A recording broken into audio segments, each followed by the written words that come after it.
Capítulo 1. O silêncio. Também grita na roça.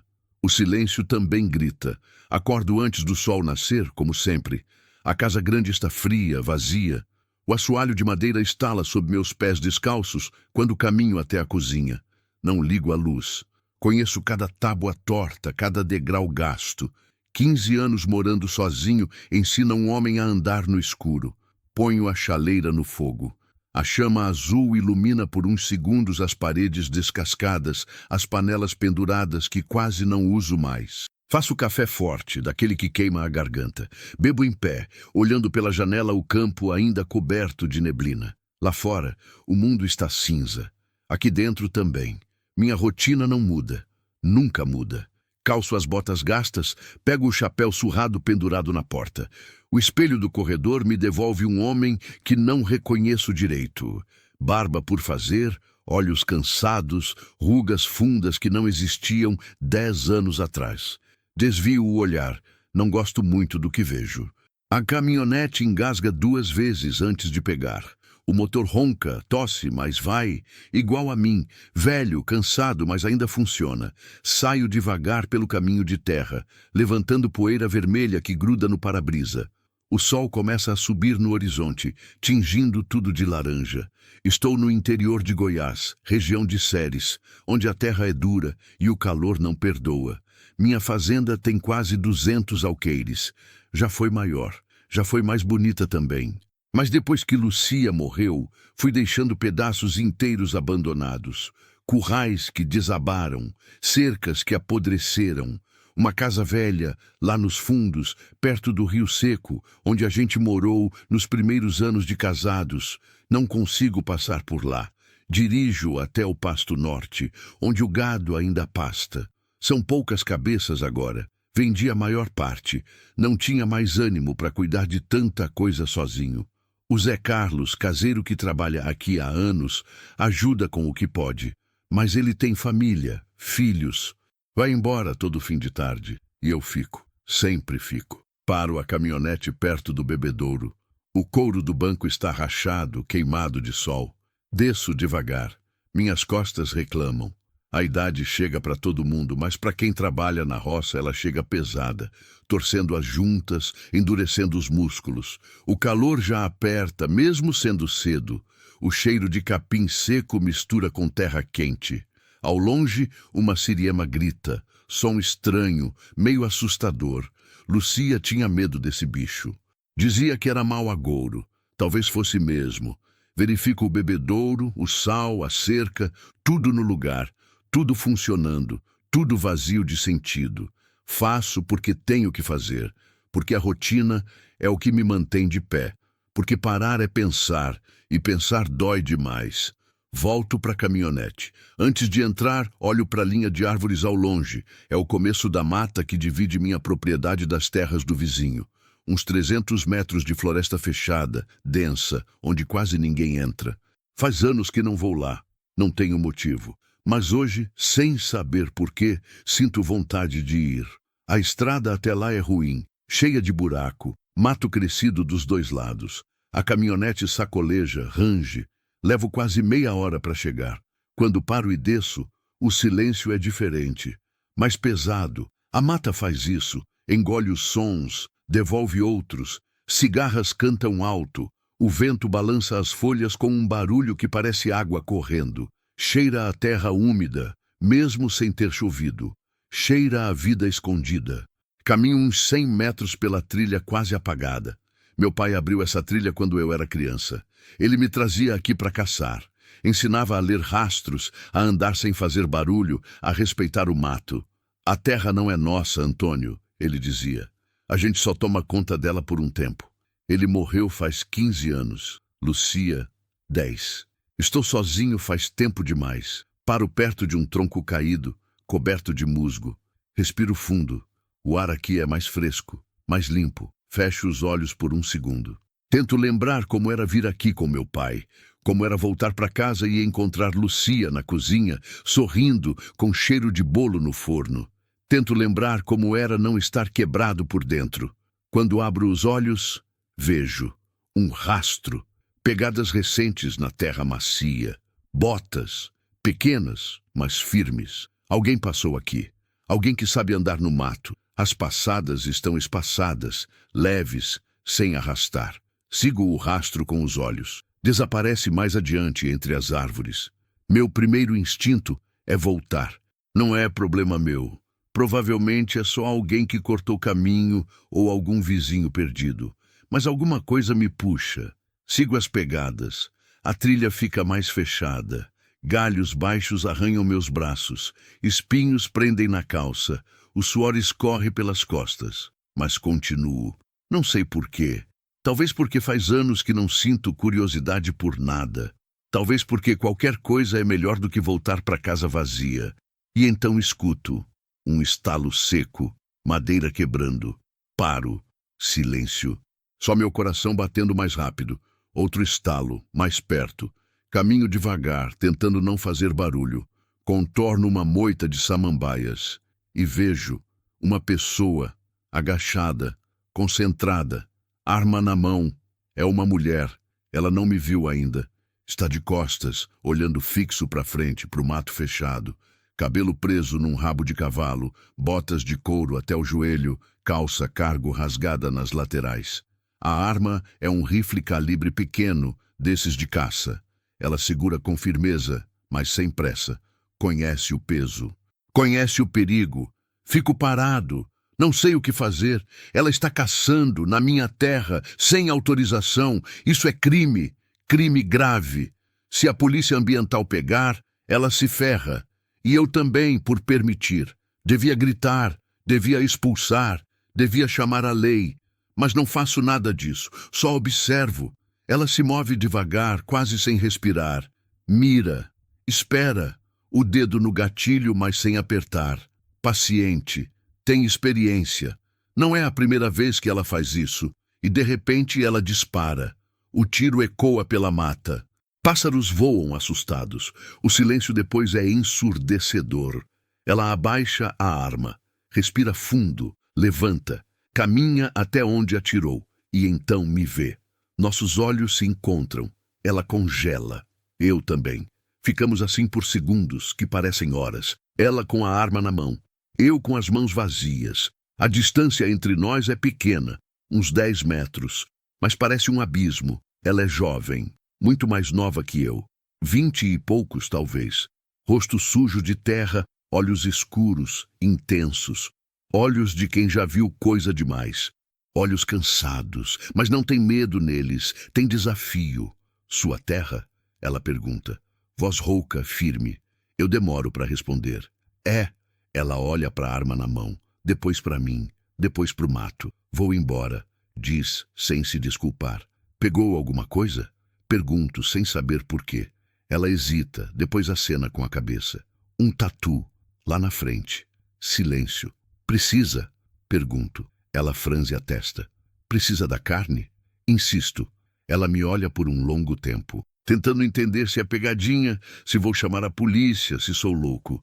Preciso, responde por fim. Eu aceno. Então leva. Ela pisca surpresa. Sério? Leva, repito. Mas não volta. Ela continua me olhando. Depois, devagar, abaixa a cabeça num gesto quase imperceptível. Respeito, agradecimento silencioso. Vira as costas e caminha até onde atirou. Volta carregando o animal. Passa por mim sem olhar. Nossos ombros quase se tocam. Ela cheira a mato, suor e fumaça. Cheira a liberdade. Fico parado, vendo ela sumir entre as árvores. Quando o silêncio volta, percebo que meu coração ainda bate forte. Volto para a caminhonete, volto para casa, volto para a rotina. Mas alguma coisa mudou. Não sei o quê, não sei como. Só sei que, pela primeira vez em anos, o silêncio não grita tão alto. Continue e alongue o próximo 0256. Capítulo 2. Rastros na Terra Vermelha. Passei 3 dias tentando esquecer. 3 dias fazendo a mesma rotina de sempre. Acordar cedo, café requentado, ronda no pasto, consertar cerca, verificar o gado.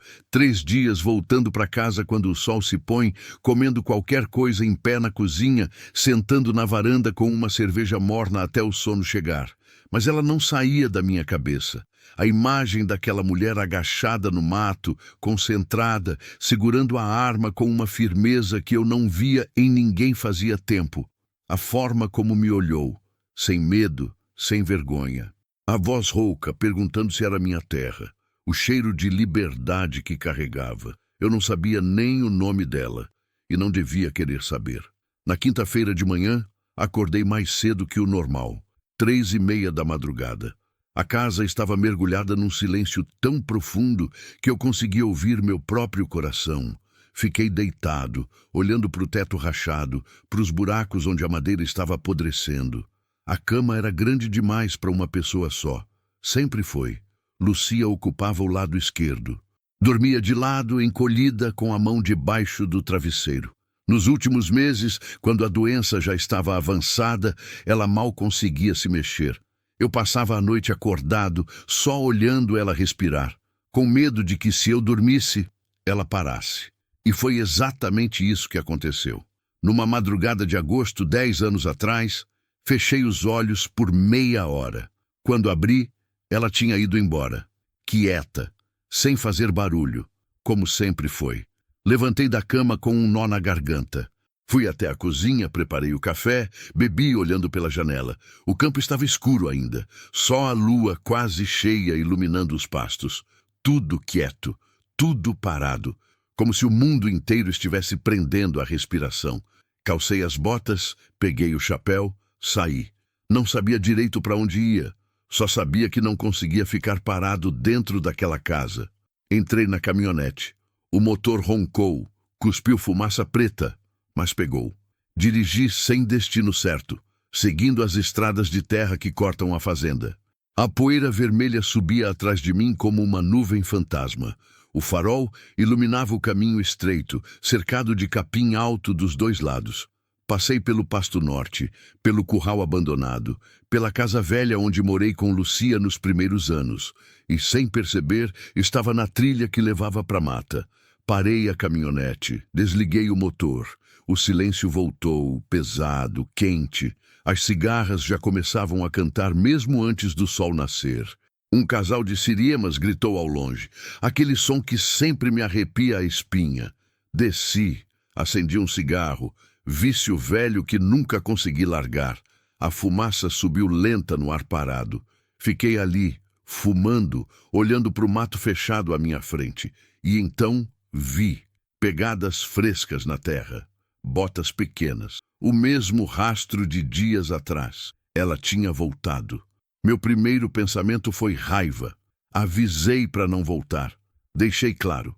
Podia ter dado parte para a polícia ambiental e não dei. E ela volta, assim, descarada. Joguei o cigarro no chão, pisei em cima.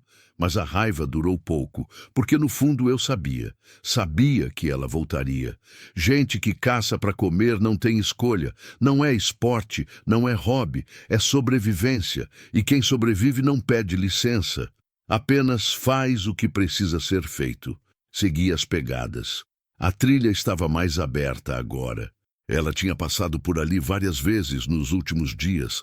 Galhos quebrados, capim amassado, pequenos sinais que só quem conhece mato consegue ler.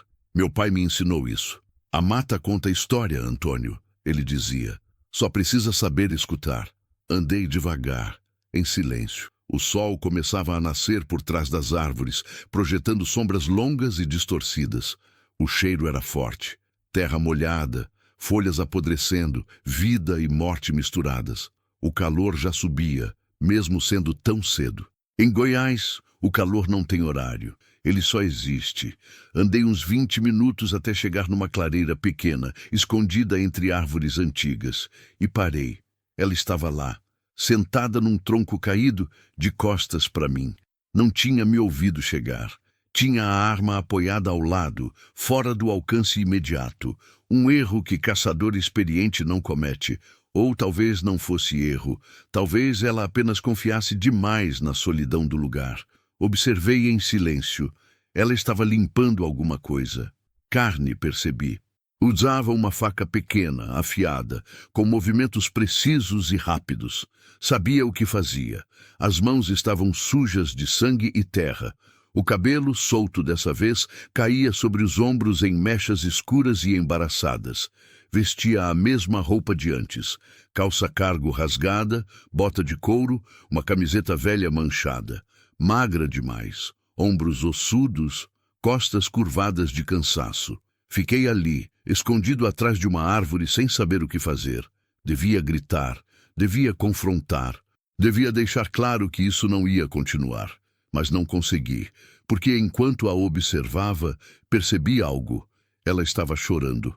Não chorava alto, não soluçava, apenas deixava as lágrimas caírem, silenciosas, enquanto limpava a carne com as mãos trêmulas. A cada movimento da faca, os ombros tremiam um pouco mais, e eu entendi. Aquilo não era só caça, era desespero. Dei um passo para trás, pisei num galho seco. O estalo ecoou pela clareira. Ela virou num reflexo. Pegou a arma, levantou num pulo, apontou na minha direção. Tudo em menos de 2 segundos. Olhos arregalados, corpo tenso, dedo no gatilho. Levantei as mãos devagar. Calma. Ela me reconheceu. Não abaixou a arma. O que você quer? Perguntou. A voz saiu embargada, rouca de choro. Falei para não voltar. Respondi, mantendo as mãos no ar. E eu voltei. Ela disse sem hesitar. Vai fazer o quê? Me entregar? Silêncio. Não, respondi. Ela franziu a testa confusa. Então por que veio atrás de mim? Boa pergunta. Pergunta que eu mesmo não sabia responder. Não sei, admiti. Ela continuou me olhando por um longo tempo. Depois, devagar, abaixou a arma. Limpou o rosto com as costas da mão suja de sangue, espalhando ainda mais a sujeira. Não pareceu se importar. Pode ir embora, disse, virando de costas. Não vou demorar. Não me movi.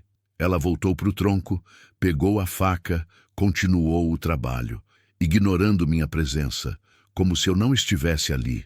Fiquei parado, sem saber o que dizer. O sol já estava mais alto agora. A luz entrava pela copa das árvores em raios dourados, iluminando a poeira suspensa no ar. O calor aumentava. O suor escorria pelas minhas costas, grudando a camisa na pele. Tem alguém esperando? Perguntei finalmente. Ela não respondeu de imediato. Continuou limpando a carne.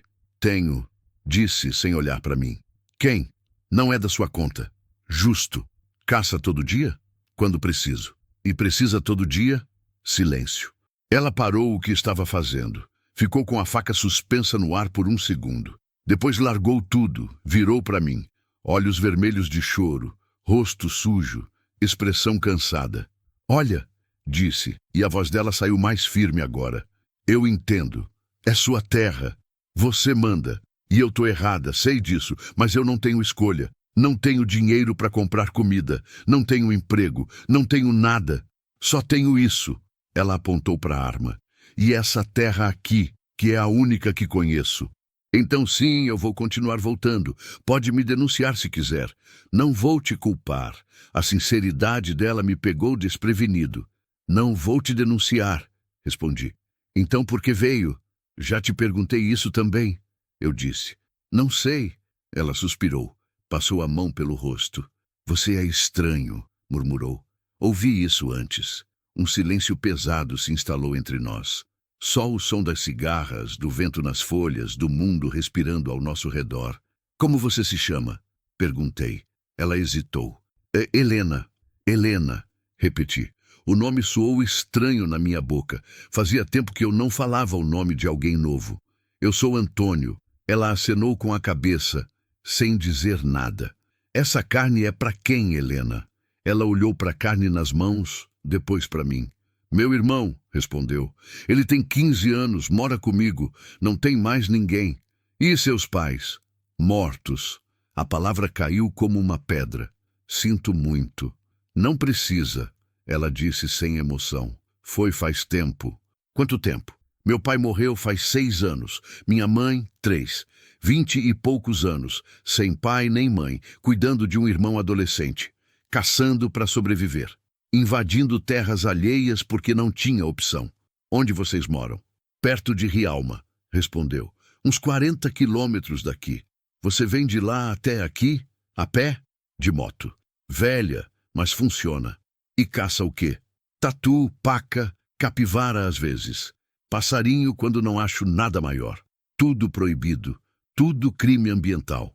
Tudo necessário para ela não morrer de fome. Seu irmão sabe que você faz isso? Ela desviou o olhar. Sabe, não gosta, mas não tem escolha. Ele não trabalha? Trabalha, Helena disse. Ajuda num mercadinho, ganha pouco, muito pouco. Não dá nem para pagar o aluguel direito. E você? Eu? Ela soltou uma risada amarga. Eu faço bico. Limpo casa, lavo roupa, cuido de criança. Mas nessa região, trabalho é difícil.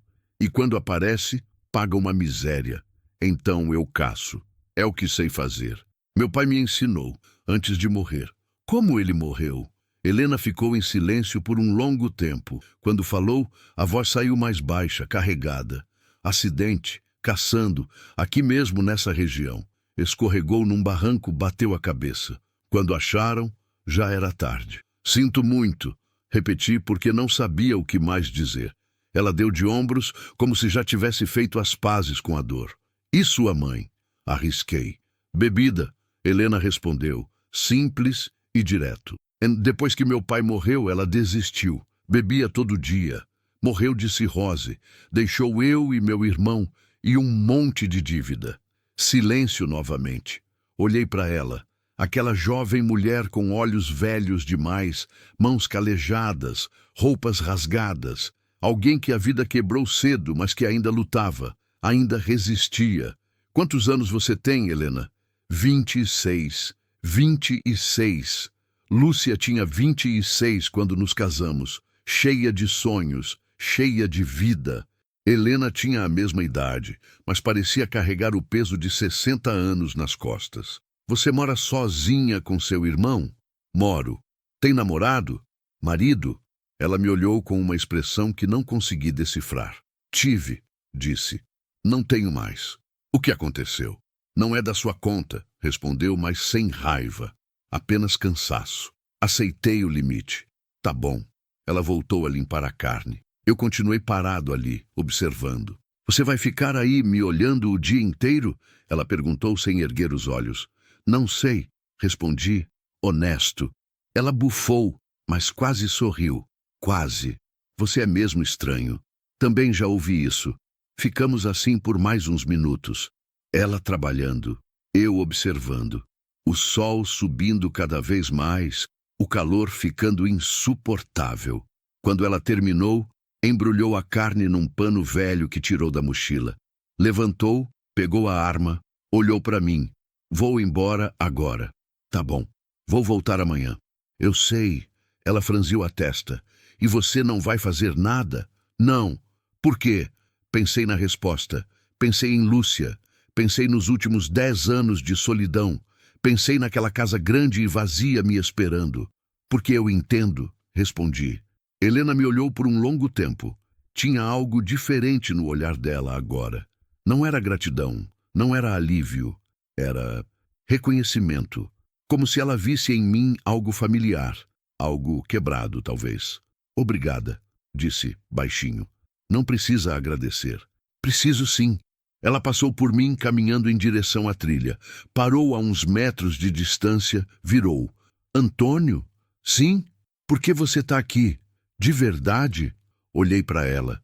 Aquela mulher que eu não conhecia, que tinha invadido minha terra, que tinha mexido com algo dentro de mim que eu achava morto. Não sei, admiti. Ainda não sei. Ela acenou com a cabeça, como se a resposta fizesse sentido. Eu também não, disse, e foi embora. Fiquei sozinho na clareira. O sol já alto, o calor sufocante, o cheiro de sangue e terra no ar.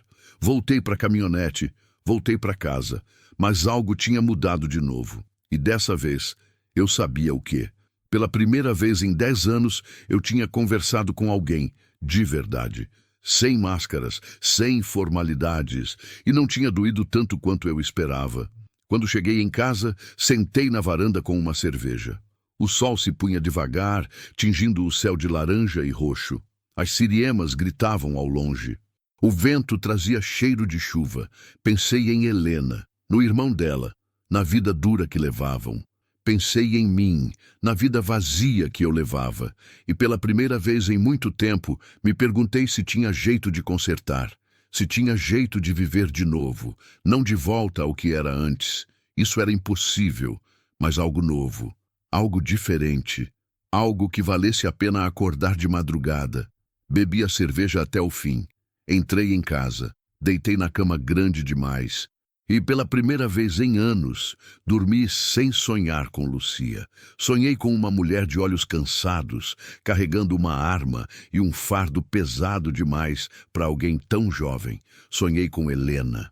Continue e alongue o próximo 0259, capítulo 3, Pequenos Gestos, Grandes Rachaduras. Helena voltou no dia seguinte, e no outro, e no outro, sempre de madrugada, antes do sol nascer completamente. Sempre pela mesma trilha, sempre sozinha, carregando a arma e aquele olhar de quem não pode se dar ao luxo de descansar. Eu sabia porque passei a acordar mais cedo, muito mais cedo. 3 da manhã, 3:30. Preparava o café no escuro, bebia olhando pela janela, esperando. Não sabia bem o que esperava. Só sabia que não conseguia mais ficar parado dentro daquela casa sem fazer nada. Na segunda semana, parei de fingir que não estava esperando por ela. Peguei a caminhonete, fui até a trilha, estacionei. Fiquei ali, fumando, vendo o céu clarear devagar. E quando ouvi o ronco baixo de uma moto velha vindo pela estrada vicinal, senti algo no peito que não sentia fazia tempo. Expectativa. A moto apareceu na curva. Uma CG 125 vermelha, tão velha que era milagre ainda funcionar. Ela parou ao ver minha caminhonete. Ficou em cima da moto, com o motor ligado, me olhando. Capacete velho na cabeça, mochila nas costas, a arma atravessada num suporte improvisado. Desliguei a caminhonete, desci. Ela desligou a moto, tirou o capacete devagar. O cabelo caiu sobre os ombros, embaraçado, suado. Mesmo na penumbra da madrugada, dava para ver o cansaço no rosto dela. "Você tá me seguindo agora?" perguntou, mas não havia raiva na voz. Só curiosidade. "Minha terra", respondi. "Posso estar onde eu quiser." Justo. Ela desceu da moto, apoiou no cavalete.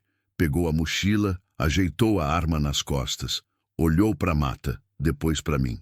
"Vai ficar aí me olhando de novo?" "Talvez." Ela suspirou, mas quase sorriu.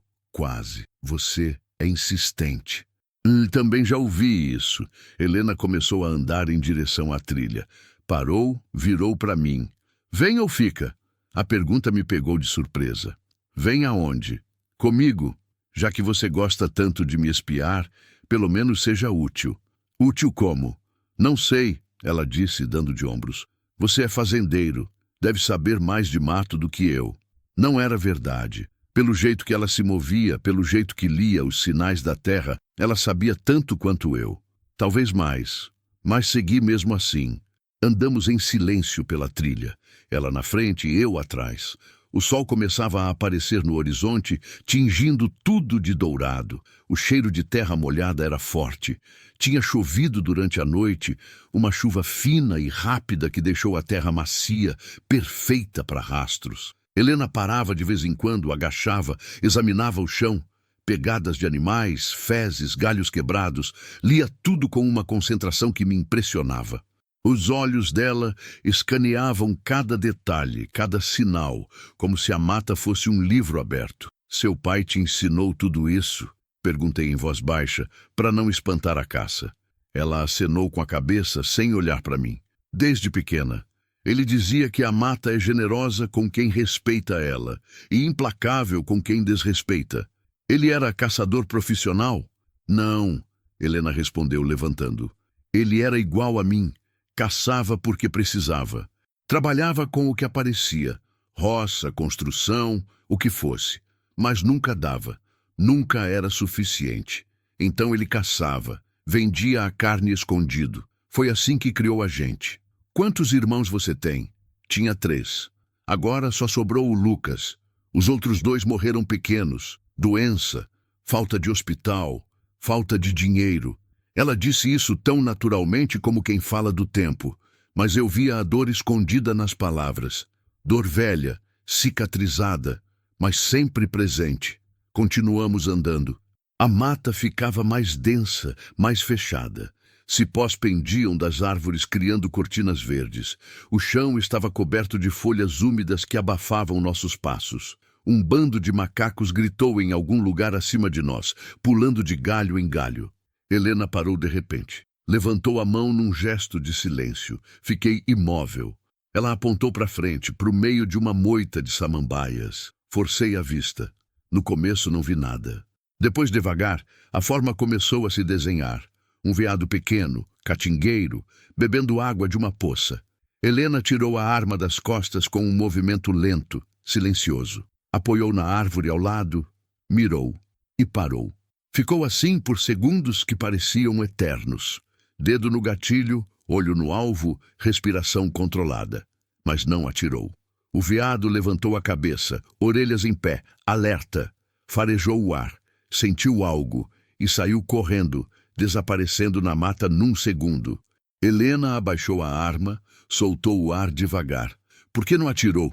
Perguntei. Ela guardou a arma de volta, virou para mim. Era fêmea, tava prenha. E daí? Não mato fêmea prenha, disse, simples. Meu pai ensinou. Você mata a fêmea prenha, mata dois. Mata o futuro também. É burrice, é desrespeito. Fiquei olhando para ela. Aquela mulher que invadia terra alheia, que caçava ilegalmente, que quebrava a lei todos os dias, mas que tinha mais respeito pela natureza do que metade dos fazendeiros que eu conhecia. Seu pai era um homem sábio, comentei. Era, Helena concordou. E pela primeira vez vi um traço de saudade no rosto dela. Era mesmo. Continuamos procurando. A manhã avançava, o calor aumentava. O suor grudava a roupa no corpo. Mosquitos zuniam ao redor, mordendo qualquer pedaço de pele exposta. Minhas costas começavam a reclamar. Não estava acostumado a andar tanto em terreno irregular. Helena, no entanto, parecia incansável. Se movia pela mata como se tivesse nascido ali. Cada passo era calculado, silencioso, eficiente, nada de esforço desperdiçado. Cansa? Ela perguntou sem olhar para trás. Um pouco, admiti. Quer voltar? Não. Ela olhou por cima do ombro e dessa vez vi um sorriso de verdade. Pequeno, rápido, mas real. Teimoso. Também já ouvi isso. Paramos numa clareira pequena, perto de um riacho que cortava a mata. A água era escura, cheia de folhas e gravetos, mas corria limpa por baixo. Helena agachou, encheu as mãos, bebeu. Depois lavou o rosto, o pescoço. Fiz o mesmo. A água estava gelada, revigorante. Sentei numa pedra grande perto da margem. Acendi um cigarro. Helena sentou do outro lado do riacho, de frente para mim. Tirou a mochila das costas, puxou uma garrafa térmica velha, bebeu um gole. Café? Ofereceu. Trouxe café para a mata? Sempre trago. Meu pai dizia que caçador sem café é caçador morto. Aceitei. Ela atravessou o riacho pulando nas pedras. Me entregou a garrafa.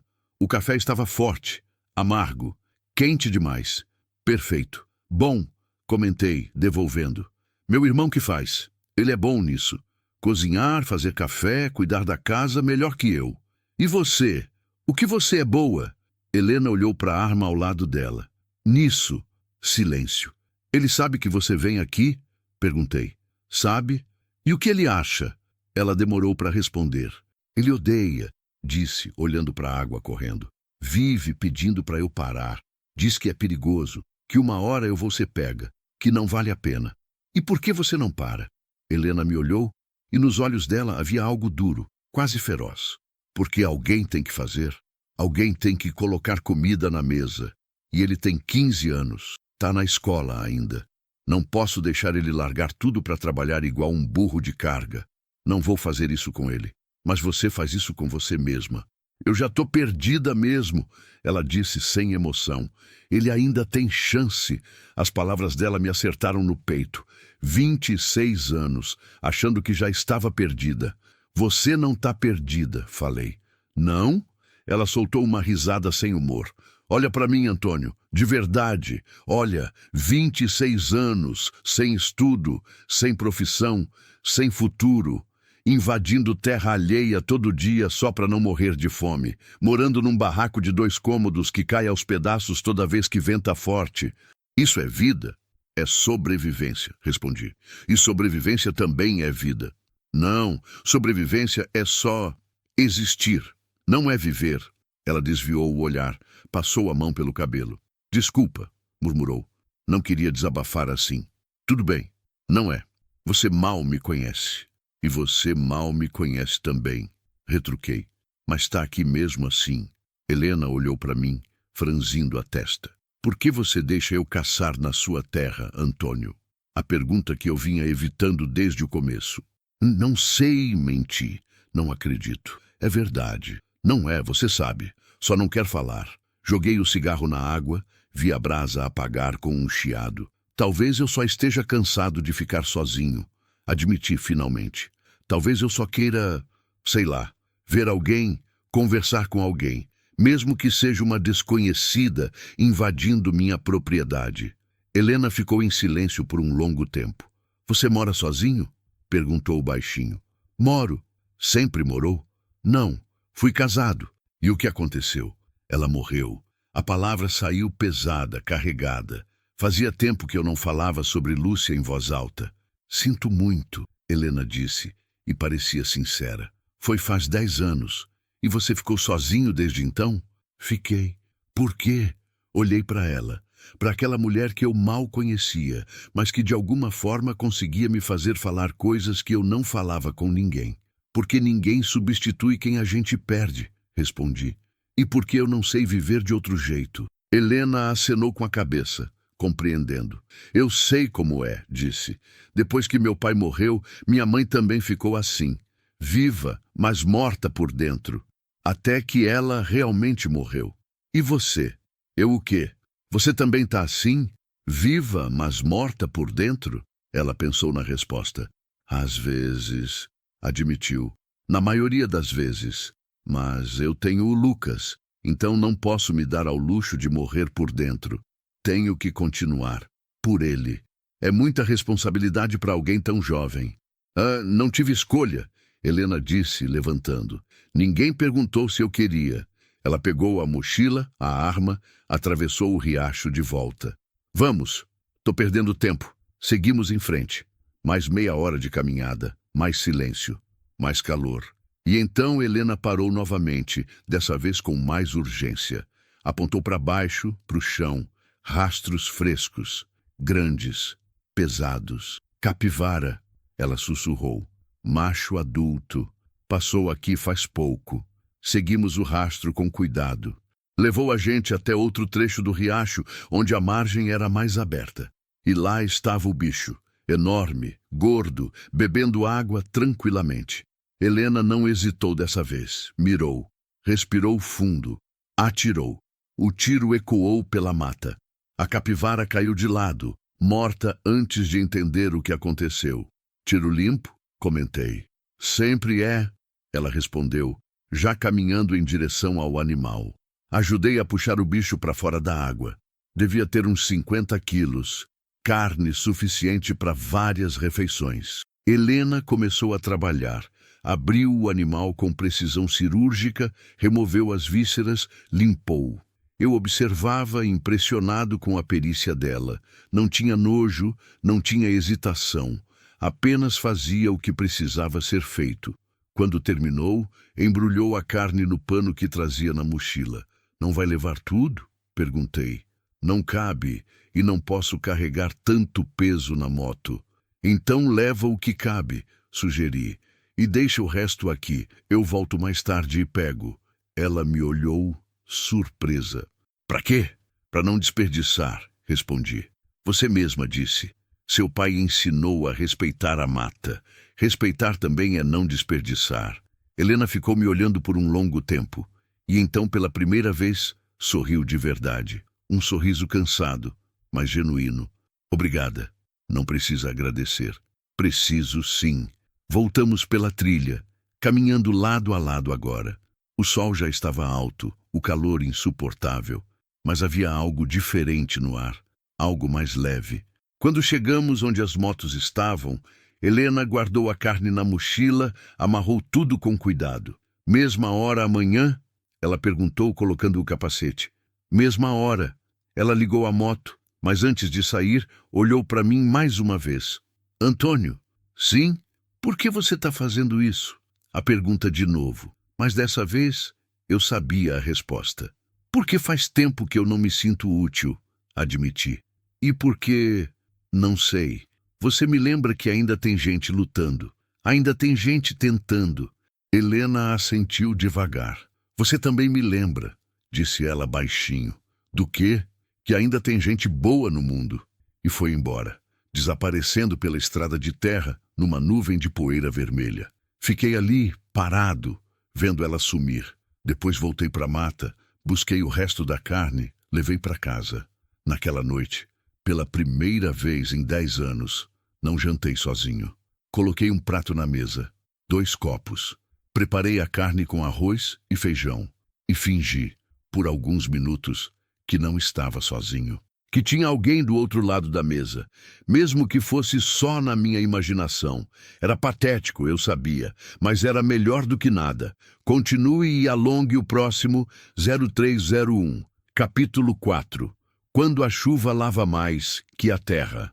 As semanas foram passando e a rotina mudou sem que eu percebesse. Acordava às 3 da manhã, café forte, escuro, fumegante, caminhonete pela estrada de terra até a trilha. Cigarro enquanto esperava o ronco da moto velha cortando o silêncio da madrugada. E lá vinha ela. Sempre pontual, sempre com aquele olhar cansado de quem dormiu pouco e acordou pensando em sobreviver mais um dia. Mas aos poucos, muito devagar, algo mudava naquele olhar também. Quando me via esperando, ela sorria, só um pouco, só o canto da boca. Mas sorria. Bom dia, ela passou a dizer. Bom dia, eu respondia. E íamos juntos para a mata. Comecei a levar café na garrafa térmica também. Pão com manteiga embrulhado em papel alumínio. Ela nunca pedia, mas eu via o jeito que olhava quando eu abria a mochila, fome disfarçada de educação. Trouxe demais, eu dizia mentindo. Vai estragar se não comer. Ela aceitava sem reclamar. Comia devagar, fazendo durar, como quem não sabe quando vai ser a próxima refeição decente. Conversávamos pouco durante as caçadas. Ela me ensinou a importância do silêncio, da paciência, de ler os sinais quase invisíveis que a mata oferece. Eu, em troca, mostrava caminhos que ela não conhecia, atalhos pela propriedade, lugares onde a caça era mais abundante. Viramos uma espécie de equipe estranha. Ela caçava, eu ajudava a carregar, ela limpava a carne, eu separava o que não cabia na mochila dela e levava para casa, guardava no freezer velho que tinha na despensa. Por que você guarda isso? Ela perguntou um dia, vendo a quantidade de carne acumulada. Vai que você precisa, respondi. Vai que um dia você não consegue caçar nada. Não precisa fazer isso. Eu sei, mas continuei fazendo mesmo assim. E ela parou de questionar. Foi numa quinta-feira, quase um mês depois do nosso primeiro encontro, que tudo mudou de verdade. O dia amanheceu estranho. O céu carregado desde cedo, nuvens baixas e escuras, formando uma parede cinza no horizonte. O ar estava pesado, úmido, difícil de respirar. Cheirava a chuva, mas não qualquer chuva. Aquela chuva violenta que o cerrado conhece bem, que vem com raio, vento e fúria. Vai cair água pesada. Avisei quando Helena chegou. Ela olhou para o céu, franzindo a testa. Eu sei. Talvez seja melhor não ir hoje. Não posso esperar, ela disse descendo da moto. O Lucas precisa da carne. Acabou ontem. Helena, vou sozinha se precisar. Cortou firme. Mas vou. Conhecia aquele tom. Não adiantava discutir. Tá bom. Mas a gente volta na primeira gota. Combinado. Mentira. Os dois sabíamos que era mentira. Entramos na mata com pressa. Helena estava mais tensa que o normal, olhos atentos, movimentos rápidos. Sabia que estava contra o relógio. A chuva podia chegar a qualquer momento e quando chegasse, a caça sumiria, se esconderia e voltaríamos de mãos vazias. O vento começou a soprar mais forte. As árvores balançavam, gemendo. Folhas secas voavam ao redor. A temperatura caiu alguns graus em questão de minutos. Tá chegando, murmurei. Helena não respondeu. Só acelerou o passo. Procuramos por quase uma hora. Nada. A mata estava silenciosa demais. Todos os animais já recolhidos, sentindo a tempestade se aproximar. Vamos voltar, insisti. Não tem nada aqui hoje. Mais um pouco. Helena! Mais um pouco! Ela repetiu, mais alto, quase desesperada. E então eu entendi. Não era só fome. Era necessidade. Era a responsabilidade pesando nos ombros dela como uma pedra enorme. O irmão em casa esperando. A geladeira vazia. A promessa silenciosa que ela fazia todos os dias de nunca deixar ele passar fome como ela passou quando criança. Tá bom, cedi. Mais um pouco. Seguimos mais fundo na mata, até uma região que eu raramente visitava. Terreno irregular, cheio de pedras e buracos, perigoso mesmo em dias claros. Com chuva, seria pior ainda. Foi quando Helena parou, o corpo tenso, olhos fixos num ponto à frente. Ali! Sussurrou. Segui o olhar dela. Entre as árvores, meio escondido pela vegetação, um porco do mato. Grande, gordo, distraído comendo raízes. Helena tirou a arma devagar. Mirou com cuidado. A distância era considerável, uns 50 metros. Tiro difícil, especialmente com o vento balançando tudo. Ela respirou fundo, segurou a respiração. E nesse exato momento, o céu abriu. A chuva caiu de uma vez, violenta, furiosa. Não foi chuva, foi uma parede de água descendo do céu. Em segundos estávamos encharcados até os ossos. O porco disparou, assustado com o barulho súbito. Merda! Helena gritou abaixando a arma. Um raio cortou o céu, seguido imediatamente por um trovão que fez a terra tremer. A chuva ficou ainda mais forte, se é que isso era possível.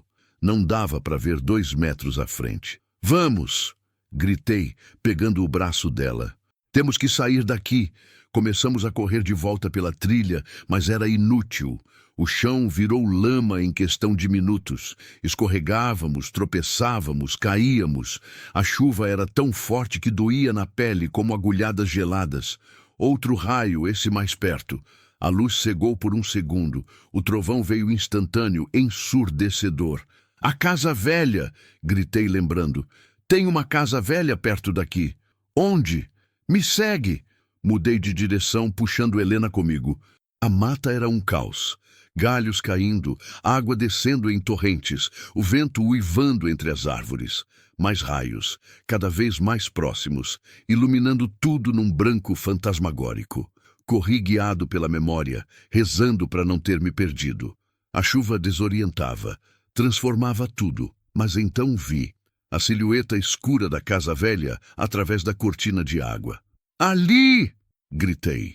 Corremos os últimos metros. A porta estava trancada, mas a madeira estava tão podre que bastou um empurrão forte para arrebentar. Entramos tropeçando, pingando, ofegantes.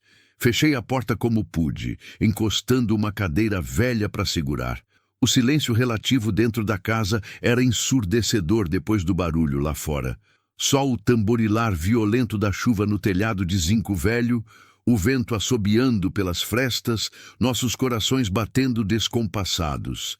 Helena estava encostada na parede, a arma ainda na mão, cabelo grudado no rosto, roupas encharcadas. Tremia.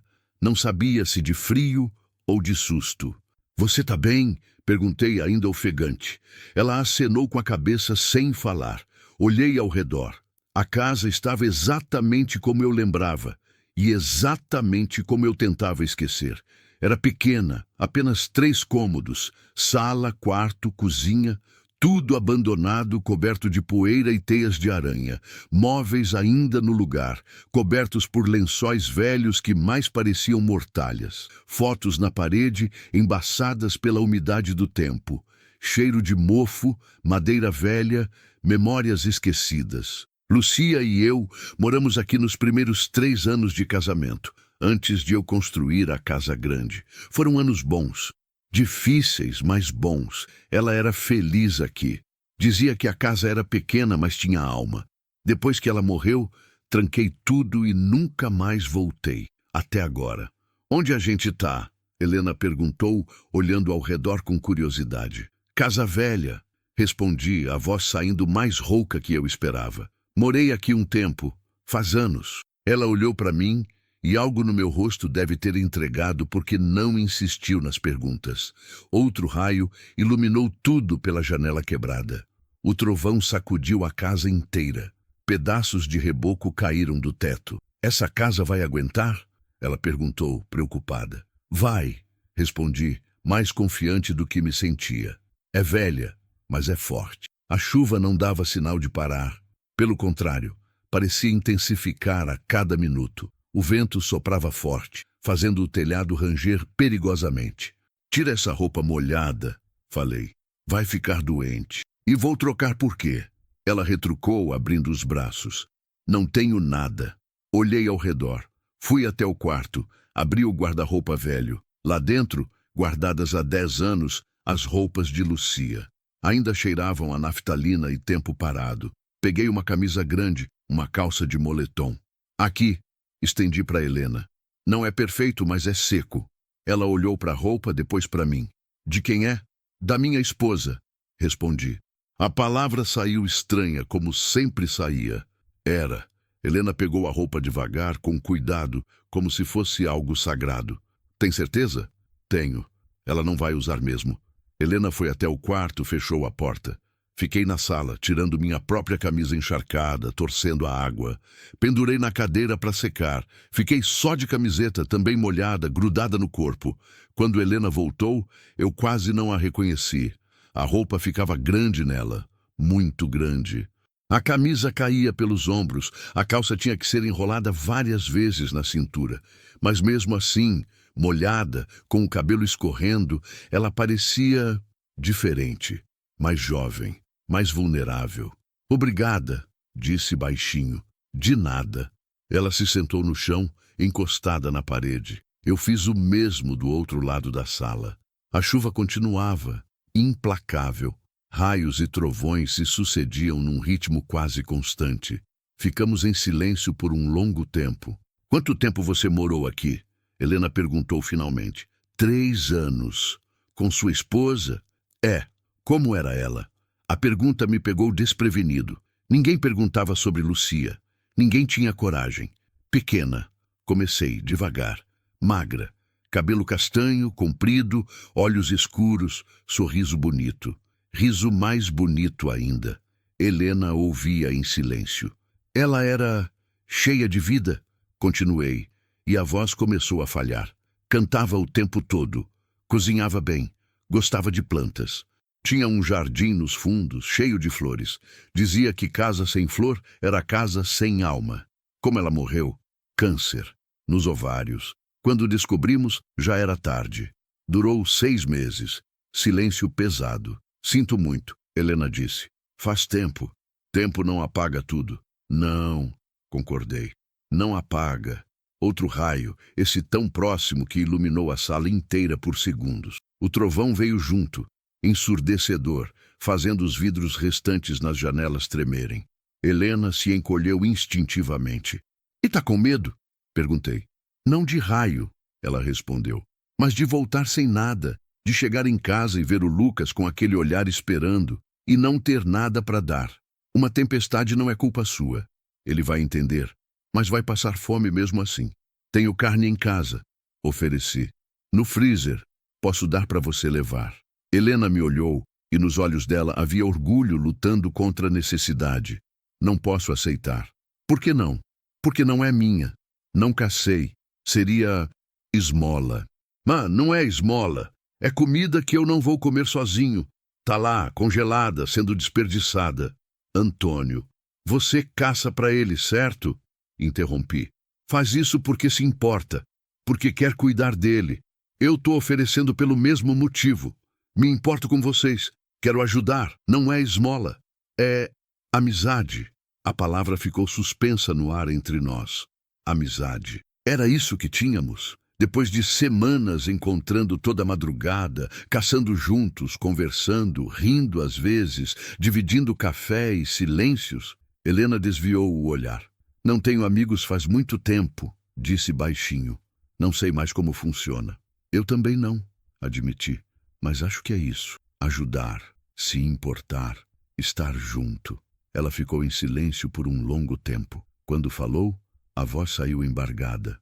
Tem um homem me procurando. A frase caiu como uma bomba. Quem? Meu ex? Ela respondeu, abraçando os joelhos. Terminou faz 6 meses, mas ele não aceita. Fica aparecendo, fica ameaçando. Diz que se não pode me ter, ninguém vai ter. Senti o sangue gelar. Ele te machuca? Machucava. Helena corrigiu. Foi por isso que terminei. Mas ele não para. Fica vigiando a casa. Segue o Lucas na rua. Fala com os vizinhos, perguntando de mim. É por isso que eu caço tão cedo. Para ele não me ver saindo. Você denunciou? Ela soltou uma risada amarga. Para quem? Polícia. Você acha que polícia se importa com gente como eu? Mulher pobre, do interior, sem família, sem influência. Eles vão anotar num papel e esquecer. Mas não tem mais Antônio. Você não entende porque não vive no meu mundo. No meu mundo, gente como eu se vira sozinha, ou morre tentando. A raiva na voz dela era palpável. Raiva misturada com medo, cansaço, desespero. Como ele se chama? Perguntei. Por quê? Só quero saber. Na Diego, ela disse, cuspindo o nome como se fosse veneno. Diego Ferreira. Trabalha numa oficina em Rialma. Todo mundo conhece ele. Todo mundo tem medo dele. Por quê? Porque ele é violento. Porque já espancou mais de um. Porque tem amigos perigosos. Porque nessa cidade pequena, homem assim manda mais que a lei. Fiquei olhando para ela. Para aquela mulher jovem, forte, corajosa, que caçava sozinha na mata, mas que tremia ao falar do ex-namorado. Ele sabe que você caça aqui? Não sei. Espero que não. E se souber? Helena me olhou e pela primeira vez vi medo real nos olhos dela. Aí eu tô ferrada. A chuva começou a diminuir. Lentamente, o tamborilar no telhado ficou menos intenso. Os raios se afastaram. Os trovões ficaram distantes. Tá passando, Helena disse levantando. Espera mais um pouco. Ainda pode voltar. Não posso. Já é tarde. Tenho que ir. Ela foi até o quarto. Voltou com as roupas molhadas na mão. Não pode ficar com essas, lhe ofereci, apontando para a roupa de Lucia. Não, Helena, não. Ela repetiu firme. Já aceitei demais de você. Não posso aceitar mais. Trocou de roupa no quarto. Quando saiu, estava de novo com as roupas encharcadas, pesadas, desconfortáveis. Mas a expressão era decidida. Vamos, disse. Saímos juntos. O mundo lá fora estava transformado. O chão era pura lama, poças enormes por todo lado, árvores caídas bloqueando parte da trilha. O cheiro de terra molhada era tão forte que quase dava para mastigar. Caminhamos devagar, escorregando, se apoiando um no outro quando necessário. Quando chegamos onde as motos estavam, a caminhonete estava atolada até o eixo. Merda, murmurei. Vai precisar de reboque, Helena disse, examinando. Eu sei. Ela olhou para o céu, calculando o tempo. Tenho que ir. Você tá sem nada. Não caçou nada hoje. Eu sei. Passa em casa antes de ir embora. Pega a carne do freezer. Antônio, por favor, pedi. E não era orgulho na minha voz. Era preocupação genuína. Pelo menos hoje. Amanhã você caça de novo. Helena olhou para mim por um longo tempo. Tá bom. Cedeu finalmente. Mas é emprestado. Vou devolver. Como quiser. Ela ligou a moto que quase não pegou com a umidade toda. Mas depois de algumas tentativas, o motor roncou. Me segue até lá? Perguntei. Sigo. Caminhamos os dois pela estrada enlameada. Eu a pé. Ela empurrando a moto que patinava demais. Levamos quase 1 hora para chegar na casa grande. Quando entramos, percebi como a casa parecia diferente com outra pessoa ali. Menos vazia, menos morta. Fui até o freezer, peguei 3 pacotes grandes de carne. Isso é demais, Helena protestou. Não é. Leva. Ela pegou, guardou na mochila com cuidado. Quando ia embora, parou na porta. Antônio? Sim? Obrigada. De verdade. De nada. E... Desculpa. Por quê? por fazer você voltar naquela casa. Sei que foi difícil. Fiquei em silêncio. Ela sabia, percebia, via coisas que ninguém mais via. Foi, admiti, mas acho que eu precisava. Ela assentiu, compreendendo coisas que não eram ditas em voz alta, e foi embora, desaparecendo na estrada de lama, deixando para trás apenas o som da moto velha e o cheiro de chuva. Fiquei na varanda vendo o céu limpar, o sol aparecendo entre as nuvens, a terra fumegando, exalando vapor. Voltei para dentro, sentei na mesa da cozinha. Olhei para os 2 pratos que tinha colocado no armário há algumas semanas e que agora usava todos os dias, mesmo jantando sozinho. E percebi, eu não estava mais sozinho. Não completamente. Tinha alguém que eu esperava ver todo dia. Alguém com quem eu me importava. Alguém que, aos poucos, sem eu perceber, tinha enchido de novo aquele vazio que eu carregava fazia 10 anos. E isso me apavorava tanto quanto me dava esperança. Continue e alongue o próximo 03.04. Capítulo 5. Memórias que sangram e curam. 3 dias depois da tempestade, Helena não apareceu. Acordei no horário de sempre, 3 da manhã. Café, cigarro, caminhonete até a trilha. Esperei. Fumei 2 cigarros, 3, 4. O céu foi clareando, o sol nasceu e nada. Ela não veio. No segundo dia, sem aparecer, comecei a me preocupar de verdade. Fiquei sentado na caminhonete até quase 6 da manhã, quando o calor já estava insuportável. Voltei para casa, mas não consegui fazer nada o dia inteiro. Só ficava olhando pela janela, esperando, ouvindo. Qualquer barulho de motor me fazia levantar, mas nunca era ela. À noite, não consegui dormir. Ficava pensando, e se o ex-namorado descobriu? E se fez alguma coisa? E se ela estava machucada, ou pior? Tentei me convencer de que não era problema meu, que ela era adulta, podia cuidar de si mesma, que talvez só tivesse decidido procurar outro lugar para caçar, ou arrumado emprego, ou simplesmente cansado de aparecer toda madrugada, mas não acreditava em nada disso. No terceiro dia, tomei uma decisão. Acordei mais cedo ainda, 2 da manhã. Preparei um termo de café, peguei alguns pacotes de carne do freezer, joguei na caminhonete e fui, não para trilha, para Rialma. A cidade ficava a uns 40 quilômetros da fazenda, pequena, poeirenta, com uma rua principal e algumas travessas, tipo de lugar onde todo mundo conhece todo mundo, e segredos duram menos que gelo no sol. Cheguei quando o sol começava a nascer. As ruas ainda estavam vazias, só alguns cachorros vira-latas vasculhando o lixo. Estacionei na praça central e desci. O ar cheirava a fumaça de lenha, terra seca, quentura acumulada. Não sabia por onde começar. Não sabia o sobrenome de Helena, onde morava exatamente nada. Só sabia que ela tinha um irmão de 15 anos chamado Lucas e que o ex-namorado trabalhava numa oficina. Comecei pela oficina, tinha 3 na cidade. A primeira era limpa, organizada, com placa nova. Não parecia o tipo de lugar onde alguém como Diego trabalharia. A segunda estava fechada. A terceira era um galpão velho nos fundos de um terreno baldio. Sem placa. Barulho de solda e metal batendo vindo lá de dentro. Um pitbull acorrentado no portão rosnava para qualquer um que passasse. Esse tinha a cara certa. Entrei pelo portão, desviando do cachorro. Lá dentro, 3 homens trabalhavam num carro velho suspenso. Cheiro forte de óleo, graxa, cigarro, ferramentas espalhadas pelo chão. Procurando alguém? Um deles perguntou sem parar de trabalhar. Diego Ferreira, respondi. O homem parou, olhou para mim, olhou para os outros 2.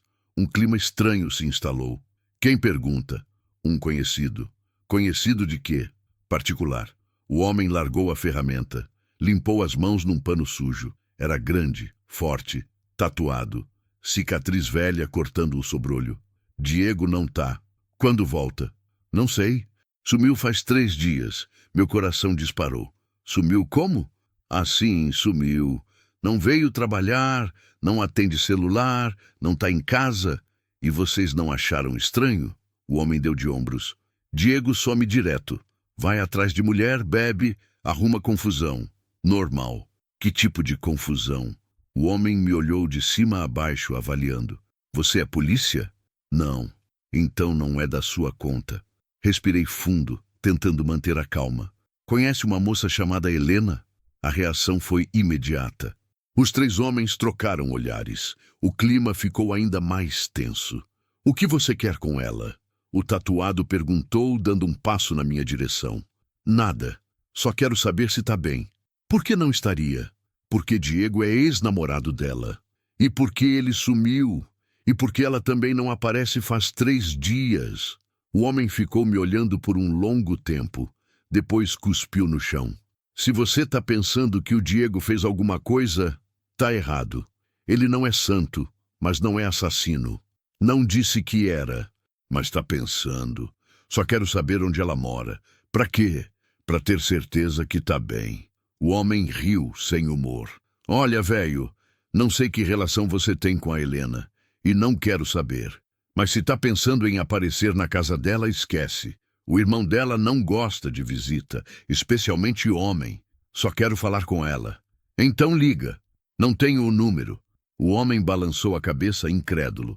Você é amigo dela, mas não tem o número? Que tipo de amigo é você? Boa pergunta. Pergunta que eu não sabia responder. Onde ela mora? Insisti. O homem suspirou, pegou um cigarro do bolso, acendeu. Rua das Flores, número 47. Casa Azul. Mas a tinta já saiu quase toda. Portão de ferro enferrujado. Mas não diz que fui eu quem falou. Obrigado. Saí antes que mudasse de ideia. Rua das Flores ficava na periferia da cidade. Mal dava para chamar de rua. Era mais uma viela de terra batida, estreita, ladeada por casas pequenas e precárias. Cachorros magros, crianças descalças, roupas secando em arames esticados entre as casas. O número 47 era a terceira casa do lado esquerdo. Azul desbotado, quase cinza. Portão de ferro todo enferrujado, meio torto. O telhado tinha telhas quebradas, remendadas com lona plástica. Janelas sem vidro, só cortinas velhas balançando com o vento. Estacionei na frente. Fiquei sentado na caminhonete por alguns minutos, sem saber o que fazer. E se ela não quisesse me ver? E se achasse invasão? E se ficasse com raiva? Mas a preocupação era mais forte que o medo. Desci, bati no portão. Nada. Bati de novo, mais forte. Ouvi barulho lá dentro. Passos, a porta da casa se abrindo. E então vi ele. Um garoto magro, alto demais para a idade, cabelo despenteado, camiseta velha e larga. Olhos escuros, os mesmos olhos de Helena, mas sem o cansaço. Ainda tinha um brilho de juventude, de quem ainda não desistiu. Quem é? Perguntou desconfiado. Meu nome é Antônio. Vim ver a Helena. O garoto franziu a testa. Você é o dono da terra onde ela caça. Não era pergunta, era afirmação. Sou. Ela falou de você. Falou? Falou. Lucas confirmou, chegando mais perto do portão, mas sem abrir. Disse que você deixava ela caçar, que era gente boa. Posso falar com ela? O garoto hesitou. Olhou para trás, para casa. Depois para mim de novo. Ela não tá bem. O coração apertou. O que aconteceu? Levou uma queda. Da moto. Na volta da sua fazenda no dia da tempestade. Escorregou na lama, bateu numa pedra, machucou a perna. Feio. Ela foi no médico? Lucas soltou uma risada amarga, igualzinha à da irmã. Com que dinheiro? A gente mal tem para comer. Deixa eu ver ela. Não sei se ela quer... Por favor, pedi. Só quero ajudar. Lucas ficou me olhando, avaliando, tentando decidir se podia confiar. Finalmente abriu o portão. Entra. O interior da casa era pior do que eu imaginava. 2 cômodos minúsculos. Um servia de quarto, cozinha e sala ao mesmo tempo. O outro era um banheiro tão pequeno que mal cabia uma pessoa.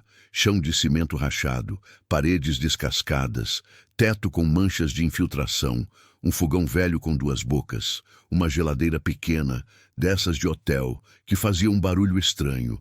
2 colchões no chão, cobertos com lençóis remendados. E lá, num dos colchões, estava Helena, deitada de lado, encolhida, com uma expressão de dor no rosto. A perna direita estava enfaixada com panos velhos, manchados de sangue seco. Quando me viu, os olhos arregalaram. Antônio, a voz saiu fraca, rouca. O que você está fazendo aqui? Você não apareceu? Respondi me aproximando. Fiquei preocupado. Como você me achou? Perguntei por aí. Ela tentou se sentar, mas gemeu de dor e desistiu. Deixa eu ver. Pedi apontando para a perna. Não precisa. Deixa eu ver, Helena. Lucas trouxe uma cadeira quebrada. Sentei perto dela. Comecei a desenrolar os panos com cuidado. Quando vi o ferimento, tive que controlar para não fazer cara de susto. Era um corte profundo na panturrilha, uns 15 centímetros de comprimento. Ainda aberto, inchado, com sinais claros de infecção. Vermelho ao redor, quente ao toque, começando a supurar. Isso precisa de médico. Falei sério. Tá infectado. Não tenho dinheiro para médico. Eu tenho. Não vou aceitar. Helena. Não. Ela disse, firme apesar da dor. Já aceitei demais. Não vou virar peso na sua vida também. Você não é peso. Sou sim. Olha para mim, Antônio. Olha onde eu moro. Olha o que eu sou. Eu só dou problema. Só trago complicação. Você não precisa disso. A voz dela quebrou no final. Estava à beira das lágrimas. Escuta aqui, falei pegando a mão dela. Você não é peso. Você não é problema. Você é uma mulher forte, corajosa, que cuida do irmão sozinha, que faz o impossível todo dia para sobreviver e se machucou me ajudando. Deixa eu retribuir. Você não me deve nada. Não é sobre dever, é sobre querer. Silêncio. Helena olhou para nossas mãos entrelaçadas, depois para mim. Por quê? Perguntou baixinho. Por que você se importa? Era a pergunta que eu vinha evitando responder. Para ela, para mim mesmo. Porque faz 10 anos que eu tô morto por dentro. Respondi, honesto. E você me fez lembrar como é estar vivo. Lágrimas escorreram pelo rosto dela. Eu não sei como retribuir isso. Não precisa. Só deixa eu te ajudar. Lucas, que tinha ficado em silêncio até então, se aproximou. Deixa ele ajudar, mana, disse baixinho. Por favor. Helena olhou para o irmão, para o ferimento, para mim, e cedeu. Tá bom. Embrulhei o ferimento de novo, com cuidado. Peguei Helena no colo. Ela era leve demais, só osso e músculo, e levei até a caminhonete. Lucas trancou a casa e veio junto. Fomos direto para o hospital de Séries, cidade maior a uns 30 quilômetros. O médico examinou, balançou a cabeça. Mais alguns dias e seria amputação, disse, sério. A infecção está avançada. Helena empalideceu. Limparam o ferimento, deram antibiótico na veia, fecharam com pontos. 12 ao todo. Receitaram antibiótico oral, analgésico, anti-inflamatório. Recomendaram repouso absoluto por pelo menos 2 semanas. 2 semanas? Helena repetiu em pânico. Eu não posso ficar 2 semanas parada. Tem que ficar, o médico insistiu. Senão vai piorar. E da próxima vez, não garanto que conseguiremos salvar a perna. Na volta, Helena estava em silêncio, olhando pela janela, mordendo o lábio, preocupada. No que você está pensando? Perguntei. Em como vou colocar comida na mesa, em como vou pagar o aluguel, em como vou sobreviver 2 semanas sem trabalhar. Você vai ficar na minha casa, falei antes de pensar direito. O quê? Na fazenda. Tem espaço de sobra. Você e o Lucas, até você se recuperar. Antônio, não? Não é pedido. É oferta. Aceita ou não? Silêncio. Por quê? Ela perguntou de novo. E dessa vez eu respondi a verdade completa. Porque eu não quero ficar sozinho mais. Porque acordar sabendo que tem alguém na casa, mesmo que em outro quarto, já é melhor do que acordar para o silêncio. Porque vocês precisam de ajuda e eu preciso de companhia. É troca. É justo. Helena ficou em silêncio o resto do caminho. Quando chegamos na fazenda, o sol já estava alto. Ajeitei os dois no quarto de hóspedes, que não recebia hóspede fazia anos. Lucas ajudou a irmã a se deitar, arrumou os travesseiros, trouxe água. Vou fazer comida, avisei. Cozinhei pela primeira vez em muito tempo, pensando em outras pessoas. Arroz, feijão, a carne que tinha guardado, salada, coisa simples, mas farta. Comemos na mesa da cozinha, os 3 juntos. Lucas comeu com apetite, pegando segunda e terceira porção. Helena comeu devagar, ainda com dor, mas comeu. E eu, pela primeira vez em 10 anos, não me senti sozinho naquela mesa enorme. Depois do almoço, Lucas foi explorar a fazenda. Era adolescente, curioso, cheio de energia. Helena ficou na cama, dopada de remédio, lutando contra o sono. Fui até o quarto. Sentei na cadeira ao lado. Obrigada, ela disse sonolenta. Por tudo. De nada. Você é diferente. Como assim? Não sei. Só é. Ela fechou os olhos, respiração ficando mais profunda, regular. Antes de dormir completamente, murmurou: meu pai ia gostar de você. E apagou. Fiquei ali, olhando ela dormir. O rosto finalmente relaxado, sem a tensão constante, sem o medo. Parecia mais jovem assim. Parecia em paz. Levantei devagar, apaguei a luz. Saí. Fui até a sala, sentei no sofá velho. Peguei uma cerveja na geladeira. Olhei ao redor. A casa estava diferente. Tinha barulho. Lucas lá fora assobiando. Helena respirando no quarto. A geladeira roncando. O vento nas janelas. Tinha vida. E pela primeira vez, desde que Lucia morreu, a casa não parecia um túmulo. Parecia um lar. Bebi a cerveja devagar, pensando em como a vida muda rápido. Em como um encontro casual pode transformar tudo. Em como a solidão pode ser quebrada por pequenos gestos. Em como eu tinha passado 10 anos apenas existindo. E em como talvez, finalmente, eu estava começando a viver de novo. Não da mesma forma. Nunca seria. Mas de uma forma nova, diferente. Uma forma que incluía uma mulher de olhos cansados e um garoto de 15 anos que ainda acreditava em coisas boas. E por mais assustador que fosse, por mais que meu coração ainda doesse quando pensava em Lúcia, por mais que a culpa tentasse me sufocar, eu queria isso, queria essa vida nova, queria essa segunda chance. Terminei a cerveja, joguei a lata fora. Fui até o quarto onde Lucia e eu dormíamos. Nosso quarto, que eu mantinha trancado fazia anos. Abri a porta. Lá dentro, tudo como deixei. Cama arrumada. Roupas dela no guarda-roupa, perfume na penteadeira, fotos na parede. Entrei devagar, como quem entra numa igreja. Sentei na cama, peguei uma foto dela, sorrindo, cheia de vida, feliz. Desculpa, sussurrei, não por seguir em frente, mas por ter demorado tanto. Guardei a foto na gaveta com cuidado, saí do quarto e dessa vez não tranquei a porta.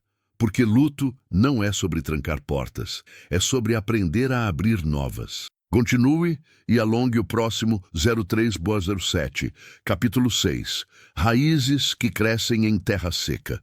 Os primeiros dias foram estranhos. A casa tinha vozes de novo, passos, portas abrindo e fechando, o cheiro de café que não era só meu, conversas baixas vindo do quarto ao lado, risadas, especialmente de Lucas, que tinha um riso alto, contagiante, que ecoava pelas paredes velhas. Eu não sabia como agir. Fazia tanto tempo que vivia sozinho que tinha esquecido como é dividir espaço. Como é considerar outras pessoas nas pequenas decisões do dia. Fazer comida para 3. Comprar coisas que não eram só para mim. Ter que esperar para usar o banheiro. Mas foi Helena quem trouxe a rotina. Mesmo de cama, machucada, ela insistia em ajudar. Descascava a batata sentada na cadeira da cozinha, perna esticada. Dobrava roupa, dava palpite no tempero, organizava as coisas que eu deixava espalhadas pela casa. Você não precisa fazer nada, eu dizia. Tem que descansar. Ficar parada me deixa louca. Ela respondia. Deixa eu ajudar. Do meu jeito. E Lucas era pura energia. Acordava cedo, antes de mim às vezes. Fazia café, varria o terreiro, alimentava as galinhas que eu tinha meio abandonadas. Perguntava sobre tudo. Como funcionava o trator, quantas cabeças de gado eu tinha, se podia ajudar no pasto. Você não veio aqui para trabalhar, eu disse no terceiro dia, quando o encontrei tentando consertar a cerca dos fundos. Eu sei, ele respondeu, sem parar. Mas não posso ficar de braços cruzados. Você está ajudando a gente. É o mínimo que posso fazer. Tinha o orgulho da irmã, a mesma teimosia, a mesma necessidade de retribuir. Seu pai te ensinou isso? Perguntei. Essa coisa de sempre retribuir? Lucas parou, olhou para mim. Meu pai dizia que homem que recebe sem dar de volta não é homem, é parasita. Sábio. Era. Lucas concordou, voltando ao trabalho. Minha irmã tem medo de eu esquecer dele, mas não vou. Lembro de tudo. Cada palavra, cada conselho. Quantos anos você tinha quando ele morreu? 9 anos, criança ainda, e já tinha perdido o pai, a mãe, a infância. Foi difícil? Perguntei, sabendo que era pergunta estúpida. Foi, ele respondeu, simples. Mas a Helena não deixou eu desistir. Ela tinha 19, estava começando a vida. Podia ter me largado num abrigo, seguido o caminho dela. Ninguém ia julgar. Mas não. Me pegou, disse que a gente era família, e família não abandona família. A voz dele falhou um pouco no final. Ela sacrificou tudo por mim, largou emprego, largou estudo, largou sonhos. Virou mãe, pai, irmã, tudo. E eu nunca vou conseguir pagar isso. Ela não espera pagamento, falei. Espera? Não, Lucas admitiu.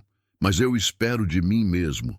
Continuamos trabalhando juntos, consertando a cerca, limpando o pasto, removendo galhos caídos da tempestade.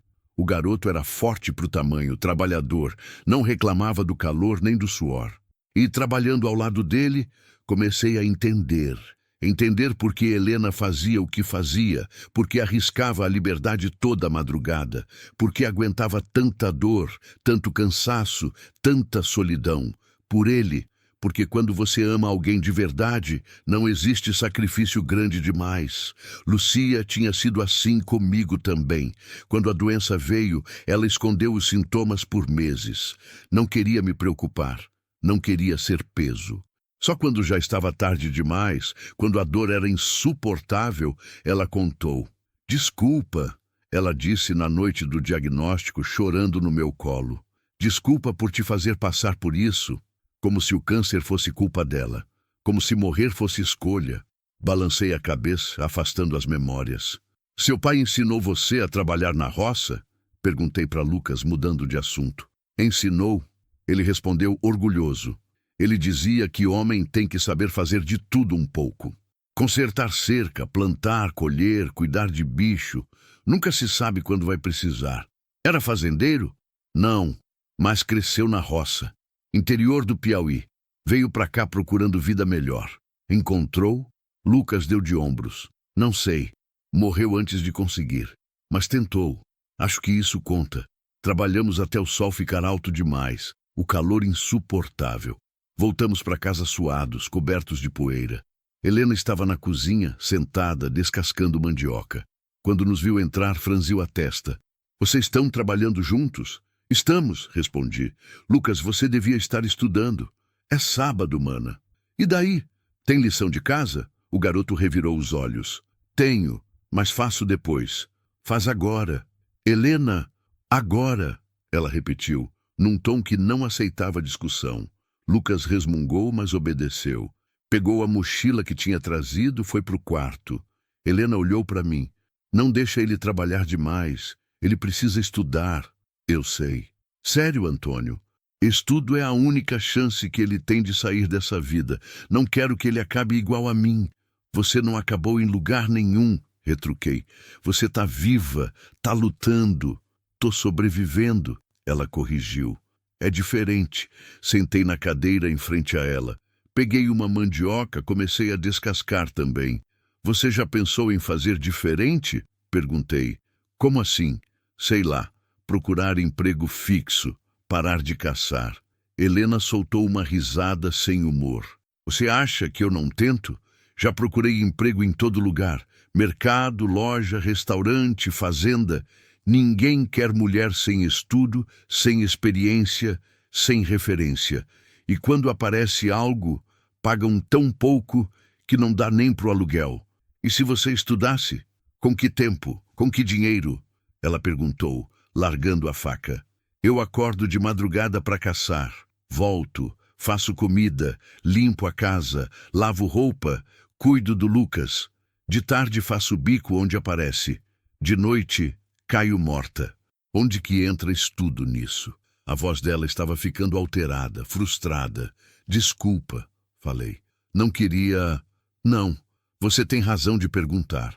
Ela interrompeu, passando a mão pelo rosto. É que eu já pensei nisso milhões de vezes. Já sonhei com isso. Terminar a escola, fazer um curso, ter uma profissão de verdade. Mas sonho não paga a conta. Sonho não coloca comida na mesa. Silêncio pesado. E se eu te ajudasse? Ofereci. Ela me olhou, desconfiada. Ajudar como? Não sei. Pagar um curso.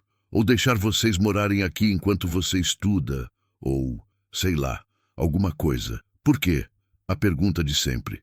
Por que você faria isso? Respirei fundo. Porque eu tenho essa fazenda enorme. Essa casa enorme. Dinheiro guardado que eu não uso. E ninguém para dividir. E por quê? Porque você me fez lembrar que a vida não acabou. Que ainda tem propósito. E eu quero retribuir isso. Helena ficou me olhando por um longo tempo. Os olhos dela brilhando, úmidos. Você mal me conhece, disse a voz saindo baixa. Conheço o suficiente. Não conhece, não sabe meu sobrenome, não sabe meu aniversário, não sabe o que eu gosto, o que eu odeio, não sabe nada sobre mim, Antônio. Então me conta, pedi. Quero saber. Ela desviou o olhar, mordendo o lábio. Meu sobrenome é Costa, Helena Maria Costa. Aniversário é 15 de março. Vou fazer 27 no ano que vem. Esperou como se testando minha reação. Continua, encorajei. Gosto de café forte, música sertaneja antiga, chuva de tarde. Gosto quando o Lucas ri, quando ele tira nota boa na escola, quando ele me abraça sem eu pedir. Gosto de andar descalça na terra molhada. Gosto do cheiro de mato depois da chuva. A voz dela foi ficando mais suave, mais aberta. Odeio o homem que bate em mulher. Odeio injustiça. Odeio ver criança com fome. Odeio a sensação de fracasso toda vez que volto para casa sem nada para comer. Odeio ter que escolher entre comprar remédio e comprar comida. Parou, respirou fundo. Tenho medo do escuro desde pequena. Durmo com uma luz acesa sempre. Tenho pesadelo quase toda noite. Com meu pai caindo, com minha mãe bêbada, com o Diego me batendo. Tenho medo de acabar igual minha mãe, medo de desistir, medo de falhar com o Lucas. As lágrimas começaram a escorrer. Sonho com uma casa de verdade, com paredes pintadas, teto que não vaza, janela com vidro.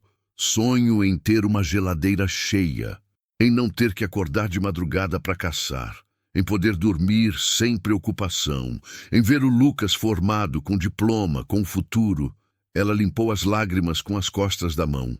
E sonho, às vezes, em ter alguém que me olhe e não veja problema, alguém que me escute de verdade, alguém que me faça sentir que eu valho alguma coisa. A voz dela quebrou completamente. Levantei, contornei a mesa, agachei ao lado da cadeira dela. Peguei a mão dela entre as minhas. Você vale, disse olhando nos olhos dela. Vale muito. E eu sei porque tô vendo. Vejo uma mulher que sacrificou tudo pelo irmão, que enfrenta a lei, o perigo, o julgamento dos outros, só para garantir que ele não passe fome. Vejo coragem, vejo força, vejo amor puro. Você não me conhece direito, ela repetiu, fraca. Então deixa eu conhecer, pedi. Fica aqui. Não só até a perna sarar, fica de verdade. Você e o Lucas. Tem espaço sobrando, tem comida sobrando, tem solidão sobrando também. Antônio, não como caridade, interrompi. Como troca. Vocês moram aqui. Ajudam na fazenda, na casa, no que precisar. E em troca, eu garanto teto, comida, segurança. Você pode voltar a estudar.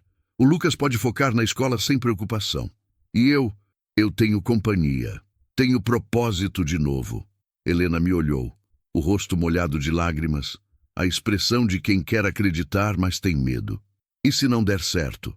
Aí a gente tenta outra coisa. E se você se arrepender? Não vou. Como sabe? Porque já passei 10 anos arrependido de não ter vivido. Não quero mais 10 assim. Silêncio longo. Helena olhou para a cozinha ao redor, para os armários velhos, para o fogão que eu nunca usava direito. Para a mesa grande onde eu comia sozinho por anos. Posso pensar? Perguntou finalmente. Pode. Preciso conversar com o Lucas. Decidir junto com ele. Claro. Ela apertou minha mão. Obrigada. Por tudo. Mesmo que a gente não aceite, obrigada. De nada. Levantei, voltei para o meu lugar. Continuamos descascando mandioca em silêncio. Mas era um silêncio diferente agora. Menos pesado, menos solitário. Naquela noite, fiz janta caprichada. Arroz, feijão, bife acebolado, farofa, salada, sobremesa, doce de leite que comprei na cidade. Comemos os três juntos. Lucas contava histórias da escola, imitava os professores, fazia piada. Helena ria, relaxada pela primeira vez desde que chegou. Eu ouvia, participava, me sentia parte de algo. Depois da janta, ficamos na varanda. O céu estava limpo, cheio de estrelas. O ar estava fresco, cheirando a capim e terra. Cigarras cantavam. Uma coruja piou ao longe. Nunca vi tanta estrela, Lucas comentou, deitado no chão da varanda, olhando para cima. Na cidade não dá para ver direito, expliquei. Muita luz. Aqui, longe de tudo, o céu fica assim. É bonito. É. Helena estava sentada na cadeira de balanço velha, balançando devagar. Olhava para a noite com uma expressão distante. No que você está pensando? Perguntei. Ela demorou para responder. No meu pai, disse finalmente. Ele adorava a noite assim. Sentava na porta de casa, fumava um cigarro, ficava olhando as estrelas. Dizia que cada estrela era uma pessoa que a gente perdeu. E que elas ficavam lá em cima, olhando, cuidando. Bonito? É, ela concordou. Eu queria acreditar nisso, mas é difícil. Por quê? Porque se ele tivesse lá em cima, olhando, cuidando, não teria deixado a gente passar pelo que passou. A amargura na voz dela era clara. Ou talvez ele tenha te dado força para aguentar, sugeri, para não desistir, para cuidar do Lucas. Helena olhou para mim. Você acredita nisso? Em vida depois da morte? Pensei em Lucia, nas noites que passei conversando com ela, mesmo sabendo que ela não estava mais aqui. Nas decisões que tomei pensando no que ela diria. Não sei se acredito em céu ou inferno, respondi, honesto. Mas acredito que quem a gente ama nunca vai embora completamente. Fica aqui. Apontei para o peito. E guia a gente, do jeito que consegue. Helena assentiu devagar. Meu pai ia gostar de você, disse de novo, como tinha dito antes de dormir naquele primeiro dia. Você acha? Tenho certeza. Ele sempre dizia que homem bom é aquele que ajuda sem esperar nada em troca, que respeita sem precisar de motivo, que ouve mais do que fala. Seu pai parecia um homem sábio. Era. Helena concordou, os olhos brilhando com lágrimas não derramadas. Pena que partiu cedo demais. Lucas se levantou do chão, bocejando. Vou dormir, anunciou. Tô morto. Boa noite, desejei. Boa noite, seu Antônio, ele respondeu, sorrindo. E obrigado, por tudo. De nada, garoto. Ele entrou, deixando eu e Helena sozinhos na varanda. O silêncio se instalou de novo, mas era confortável, sem pressão. Conversei com o Lucas. Helena disse finalmente. Sobre sua proposta. Meu coração acelerou. E ele quer ficar, ela respondeu. Disse que nunca se sentiu tão seguro, tão... em casa. E você? Ela olhou para mim, os olhos dela brilhando na luz fraca que vinha de dentro da casa. Eu também quero, admitiu, a voz baixa. Mas tenho medo. De quê? De me acostumar, de criar raiz. E depois ter que arrancar tudo de novo quando as coisas mudarem. E se não mudar? Tudo muda, Antônio. Então a gente muda junto, sugeri. Se adapta, enfrenta. Helena ficou me olhando por um longo tempo. Você é muito otimista para alguém que passou 10 anos de luto. Ou talvez eu só esteja cansado de sofrer. Ela sorriu, um sorriso pequeno, mas real. Tá bem, disse. A gente fica. Por enquanto. O alívio que senti foi imenso. Por enquanto, concordei, mas os dois sabíamos. Por enquanto, às vezes vira para sempre. E talvez fosse exatamente isso que ambos queríamos, mesmo tendo medo demais para admitir. Continue e alongue o próximo, 03.10. Capítulo 7. Tempestades que ninguém prevê. As semanas seguintes trouxeram uma rotina que eu não sabia que precisava. Helena se recuperava devagar. A infecção cedeu, os pontos começaram a cicatrizar, a dor diminuiu. Mas eu insisti que ela não forçasse. Nada de caçar, nada de trabalho pesado. Só descanso, remédio no horário certo, comida farta. Ela obedecia, mas resmungando. Não nasci para ficar parada, reclamava toda manhã. Nasceu para ficar viva, eu respondia. E para isso precisa sarar direito. Lucas assumiu várias tarefas na fazenda. Acordava junto comigo antes do sol. Ajudava a alimentar o gado, consertar cerca, limpar o terreiro. Trabalhava duro, mas sempre com aquele sorriso no rosto, como se finalmente tivesse encontrado um lugar onde pertencia. À tarde, estudava. Eu tinha arrumado uma mesa velha, colocado no quarto deles, comprado cadernos novos, canetas, livros. Ele ficava horas debruçado sobre os estudos, concentrado, determinado. Ele sempre foi assim? Perguntei para Helena um dia, vendo o garoto rabiscar fórmulas de matemática. Sempre, ela respondeu orgulhosa. Desde pequeno. Adora aprender. Nosso pai dizia que ele tinha cabeça boa, que ia longe se tivesse chance. E vai, afirmei. Vou garantir isso. Helena me olhou de um jeito estranho. Gratidão misturada com algo mais. Algo que nenhum dos dois estava pronto para nomear ainda, mas a paz não durou. Foi numa quinta-feira, quase um mês depois deles terem chegado. O dia tinha começado normal. Café da manhã juntos, Lucas foi ajudar o Zé Carlos no Pasto Norte. Helena ficou na varanda lendo um livro velho que achou na estante. Eu estava no galpão, consertando o trator, quando ouvi o barulho. Uma moto. Não a CG velha de Helena. Essa tinha motor diferente, mais forte, mais agressivo. Saí do galpão limpando as mãos no pano. A moto parou na frente da casa. Um homem desceu. Alto, forte, tatuado nos dois braços. Jeans sujo, camiseta regata, boné virado para trás. Cara de poucos amigos. Ele olhou ao redor como quem já é dono do lugar. Depois viu Helena na varanda. E sorriu. Um sorriso que me fez o sangue gelar. Oi, amor, ele disse, a voz arrastada, debochada. Faz tempo. Helena tinha congelado na cadeira. O livro caiu das mãos dela. O rosto ficou pálido, os olhos arregalados. Diego, ela sussurrou. Ele, o ex-namorado. Subi até a varanda em passos largos, colocando-me entre ele e Helena. Quem é você? Perguntei, já sabendo a resposta. O homem me olhou de cima a baixo, avaliando. Depois riu. Quem é você? Devolveu a pergunta. O novo namorado, velho demais para ela, não acha? Sai da minha propriedade, ordenei, tentando manter a voz firme. Propriedade? Ele repetiu, achando graça. Então é isso, ela te enganou, veio morar aqui e você, coitado, achou que era amor. Não é da sua conta. É sim, Diego disse, dando um passo à frente. Porque ela é minha. Eu não sou sua, Helena gritou, levantando com dificuldade. Nunca fui.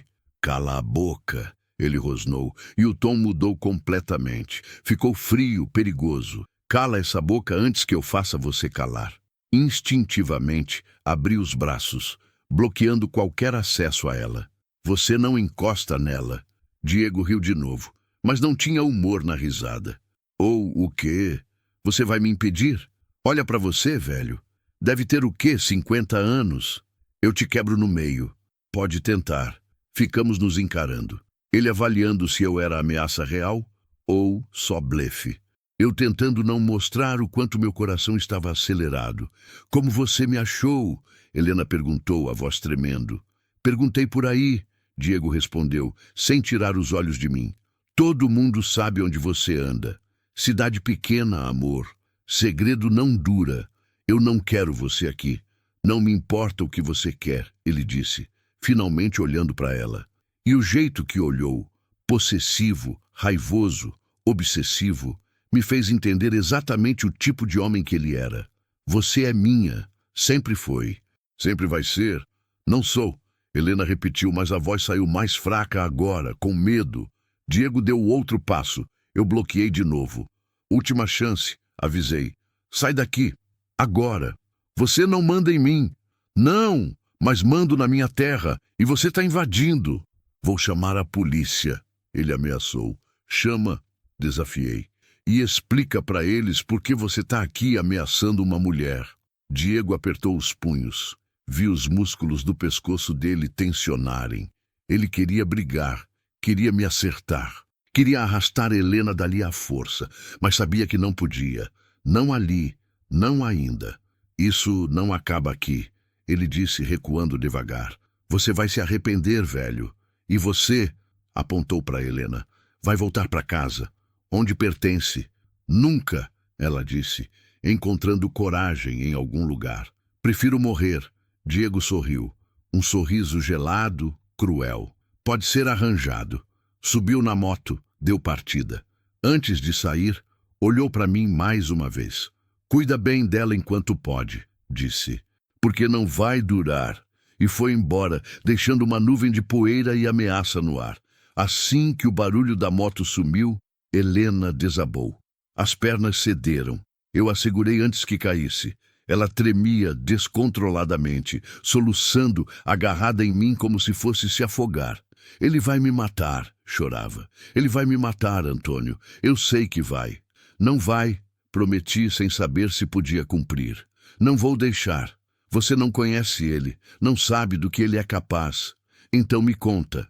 Levei ela para dentro, sentei no sofá, abracei enquanto ela chorava. Demorou até ela conseguir falar. Namoramos 2 anos, começou, a voz entrecortada. No começo era bom. Ele era gentil, carinhoso, atencioso, mas aos poucos foi mudando. Ficou ciumento, possessivo. Não deixava eu falar com ninguém, não deixava eu sair sozinha. Ela limpou o rosto, continuou. Quando eu reclamava, ele dizia que era porque me amava, que homem que ama cuida, protege, controla, e eu acreditei. Achei que era amor. Não era. Não, ela concordou. Era doença, obsessão. E foi piorando.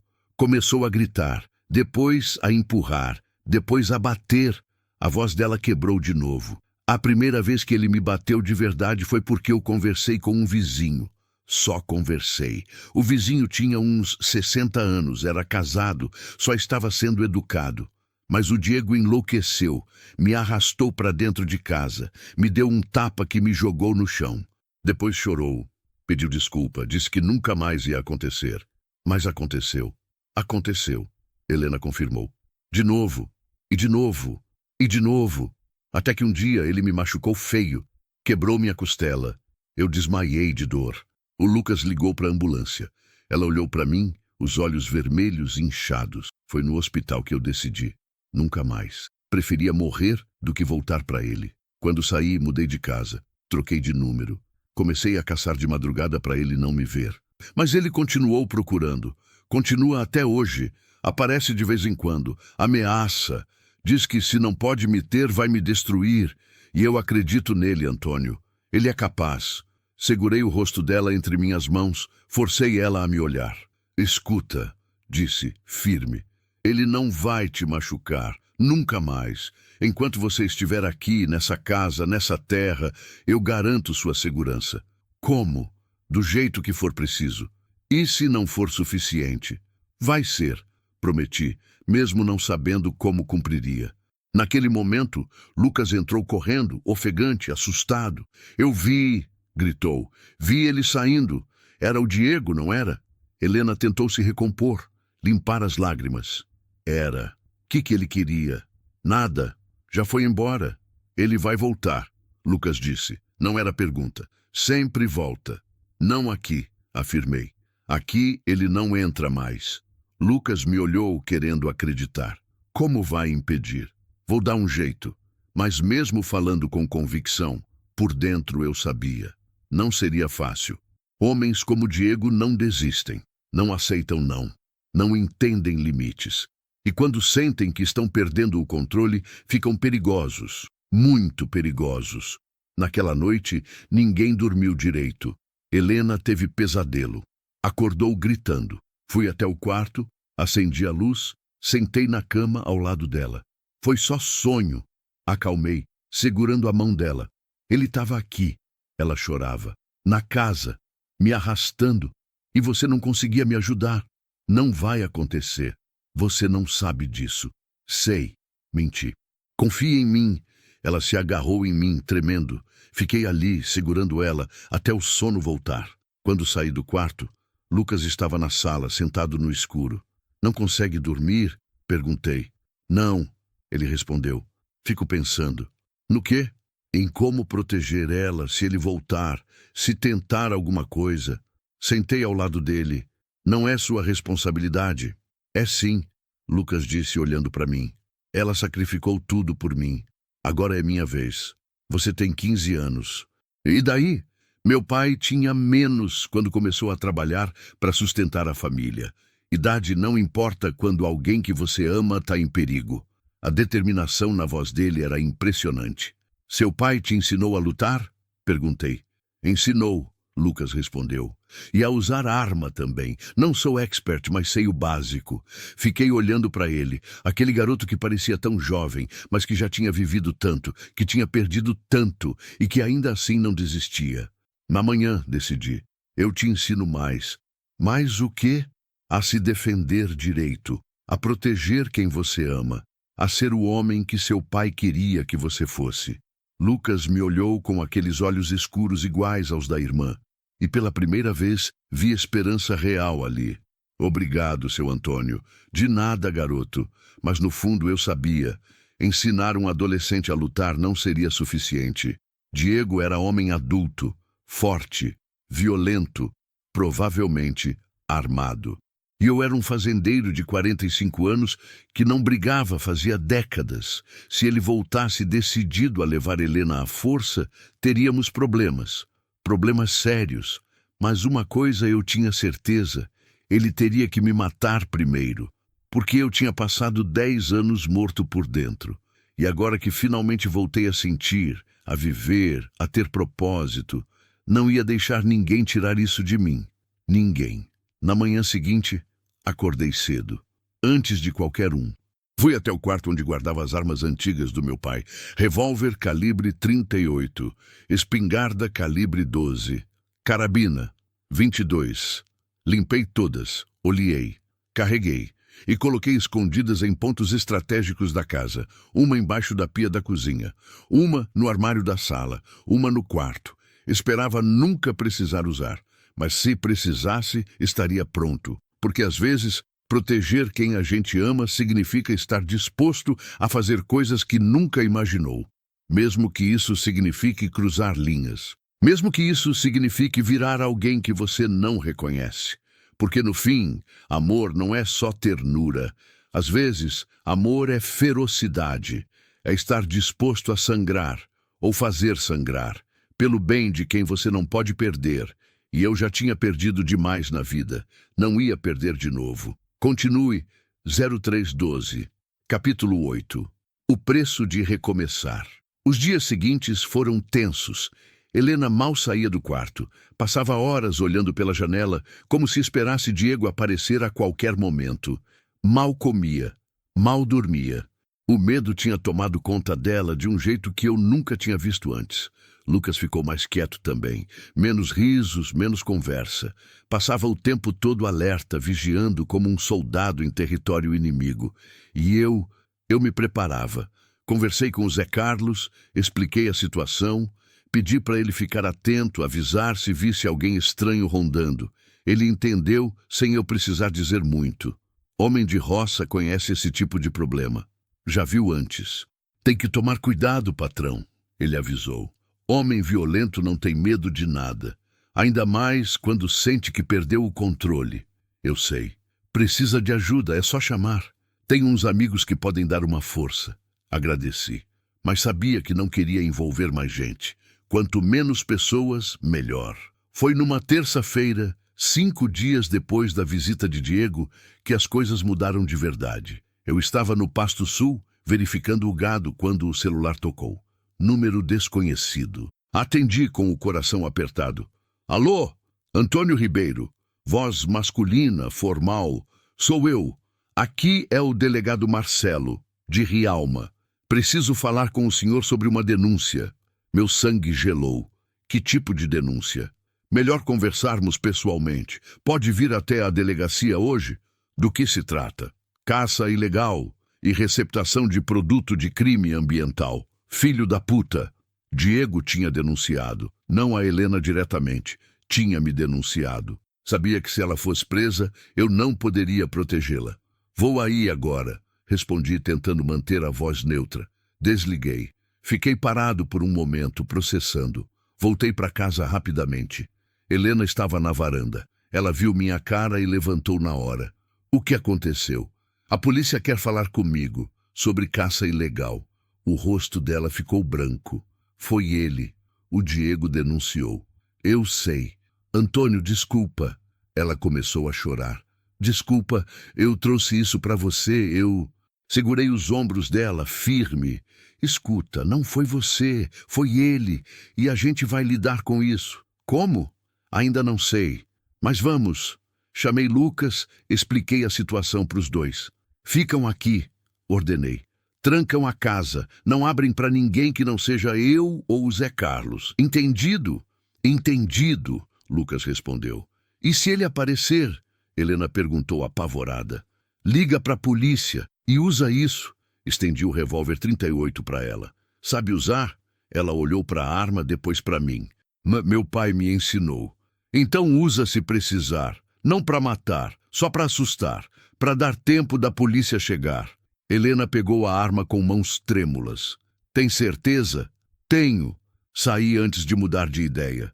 A delegacia de Rialma era pequena, velha, com ventilador de teto que mais empurrava o ar quente do que refrescava. O delegado Marcelo era um homem de uns 50 anos, barrigudo, careca, cara de cansado. Me recebeu numa salinha apertada. Ofereceu café, que aceitei mais por educação que vontade. Vou ser direto, seu Antônio, começou, folheando uma pasta. Recebi uma denúncia de que o senhor tem permitido caça ilegal em sua propriedade e que mantém carne de animais silvestres armazenada em sua residência. Quem denunciou? Anônimo. Anônimo ou Diego Ferreira? O delegado me olhou, surpreso. O senhor conhece o Diego? Conheço de ouvir falar, respondi, cauteloso. E desconfio que foi ele. Por quê? Respirei fundo. Tinha que jogar certo, porque ele é ex-namorado de uma moça que está morando na minha fazenda. E ele não aceitou o término. A Helena Costa? Sim. O delegado recostou na cadeira, cruzou os braços. O Diego já esteve aqui algumas vezes. Confusão em bar, briga, ameaça. Nada que levou para frente, mas está na ficha. E agora ele está usando vocês para me prejudicar. Porque sabe que eu estou protegendo ela. Protegendo de quê? Dele. Ele é violento. Batia nela quando namoravam. Ela fugiu. E agora ele está caçando ela. O delegado suspirou e esfregou o rosto. Olha, seu Antônio, eu entendo a situação. E entre nós eu sei que o Diego é problemático. Mas eu tenho uma denúncia formal aqui. Tenho que investigar. Vai pedir mandado de busca? Vou ter que pedir, ele confirmou. Mas leva uns dias. Posso dar um tempo para o senhor resolver as coisas. Entendi o que ele estava dizendo sem dizer. Quanto tempo? Uns 3, 4 dias. Depois disso, vou ter que cumprir protocolo. Obrigado. Só um conselho, o delegado disse, se inclinando para frente. Se o senhor tem algo irregular lá, some com isso. E se o Diego aparecer fazendo ameaça, documenta. Grava. Registra. Porque palavra contra palavra não leva a nada. Entendido. Saí da delegacia com a cabeça fervilhando. 3, 4 dias. Não era muito tempo. Voltei para a fazenda dirigindo no automático, pensando em opções. Podia jogar fora toda a carne do freezer. Apagar evidências. Negar tudo. Mas isso não resolvia o problema de verdade. O problema era Diego. Enquanto ele estivesse vivo e solto, Helena nunca estaria segura. E essa constatação me assustou. Porque pela primeira vez na vida entendi como alguém pode chegar ao ponto de pensar em tirar a vida de outro ser humano. Não por raiva, não por vingança, mas por necessidade, por proteção, porque todas as outras opções se esgotaram. Quando cheguei em casa, o sol já estava se pondo. Estacionei a caminhonete, desci e vi. A moto de Diego estava lá. De novo, o coração disparou. Corri para casa. A porta estava aberta. Ouvi vozes lá dentro. Grave dele, aguda de Helena, desesperada. Entrei. Diego estava na sala. Helena encurralada perto da parede. O revólver na mão dela, mas apontado para o chão. Lucas estava entre os dois, braços abertos, protegendo a irmã. Sai da frente, moleque. Diego rosnava. Não. Lucas respondia, voz tremendo, mas firme. Eu disse para sair. Diego empurrou o garoto com força. Lucas caiu para o lado, bateu no móvel, e algo em mim explodiu. Me joguei em cima de Diego antes de pensar. Meu ombro acertou o peito dele, derrubando os dois no chão. Ele era mais novo, mais forte, mas eu tinha fúria. Trocamos socos. Ele acertou meu rosto, senti o gosto de sangue. Acertei as costelas dele, ouvi o ar sair dos pulmões. Rolamos pelo chão, quebrando coisas, derrubando cadeiras. Ele conseguiu ficar por cima, as mãos no meu pescoço apertando. Vou te matar, velho. Cuspiu, os olhos enlouquecidos. E depois vou pegar ela e fazer ela pagar por tudo. A visão começou a escurecer. Eu tentava tirar as mãos dele do meu pescoço, mas não conseguia. Ele era forte demais. E então ouvi. Pam! Um tiro. Diego congelou. Soltou o meu pescoço. Virou devagar. Helena estava lá, o revólver fumegante na mão, apontado para o teto. Sai dele! Ela disse, a voz saindo firme dessa vez. Agora. Você não tem coragem, Diego disse, levantando devagar. Tenho sim, Helena respondeu e abaixou a arma, mirando no peito dele. Sai da minha vida, para sempre. Ou eu juro por Deus que atiro. Diego olhou para ela, depois para mim, ainda no chão, tossindo. Depois para Lucas, levantando com um corte no rosto. Isso não acaba aqui, disse recuando. Vocês vão se arrepender. Já estou arrependida, Helena respondeu, de ter perdido tempo com você. Diego saiu, batendo a porta com força. Ouvimos a moto ligar, o barulho se afastando, e então Helena desabou. Deixou a arma cair, as pernas cederam. Lucas correu para segurar ela. Eu me levantei com dificuldade, doendo tudo, e abracei os dois. Ficamos ali, no meio da sala bagunçada, agarrados uns nos outros, tremendo. Acabou. Helena chorava. Tem que acabar. Não aguento mais. Vai acabar. Prometi, mesmo sem saber como. Eu garanto. Naquela noite, depois de arrumar a casa, medicar os ferimentos, acalmar todo mundo, sentei na varanda sozinho. Olhei para o céu estrelado. Pensei em Lucia, no tipo de homem que eu era quando ela estava viva. Pacífico, tranquilo, que resolvia tudo na conversa. E pensei no tipo de homem que eu estava me tornando. Alguém capaz de violência, alguém disposto a cruzar linhas, mas não me arrependi, porque descobri algo sobre mim mesmo naquela luta. Eu era capaz de morrer por quem amava. E, se necessário, era capaz de matar também. Não por prazer, não por raiva, mas por amor. Porque amor verdadeiro não é só poesia e flores. Às vezes amor é luta.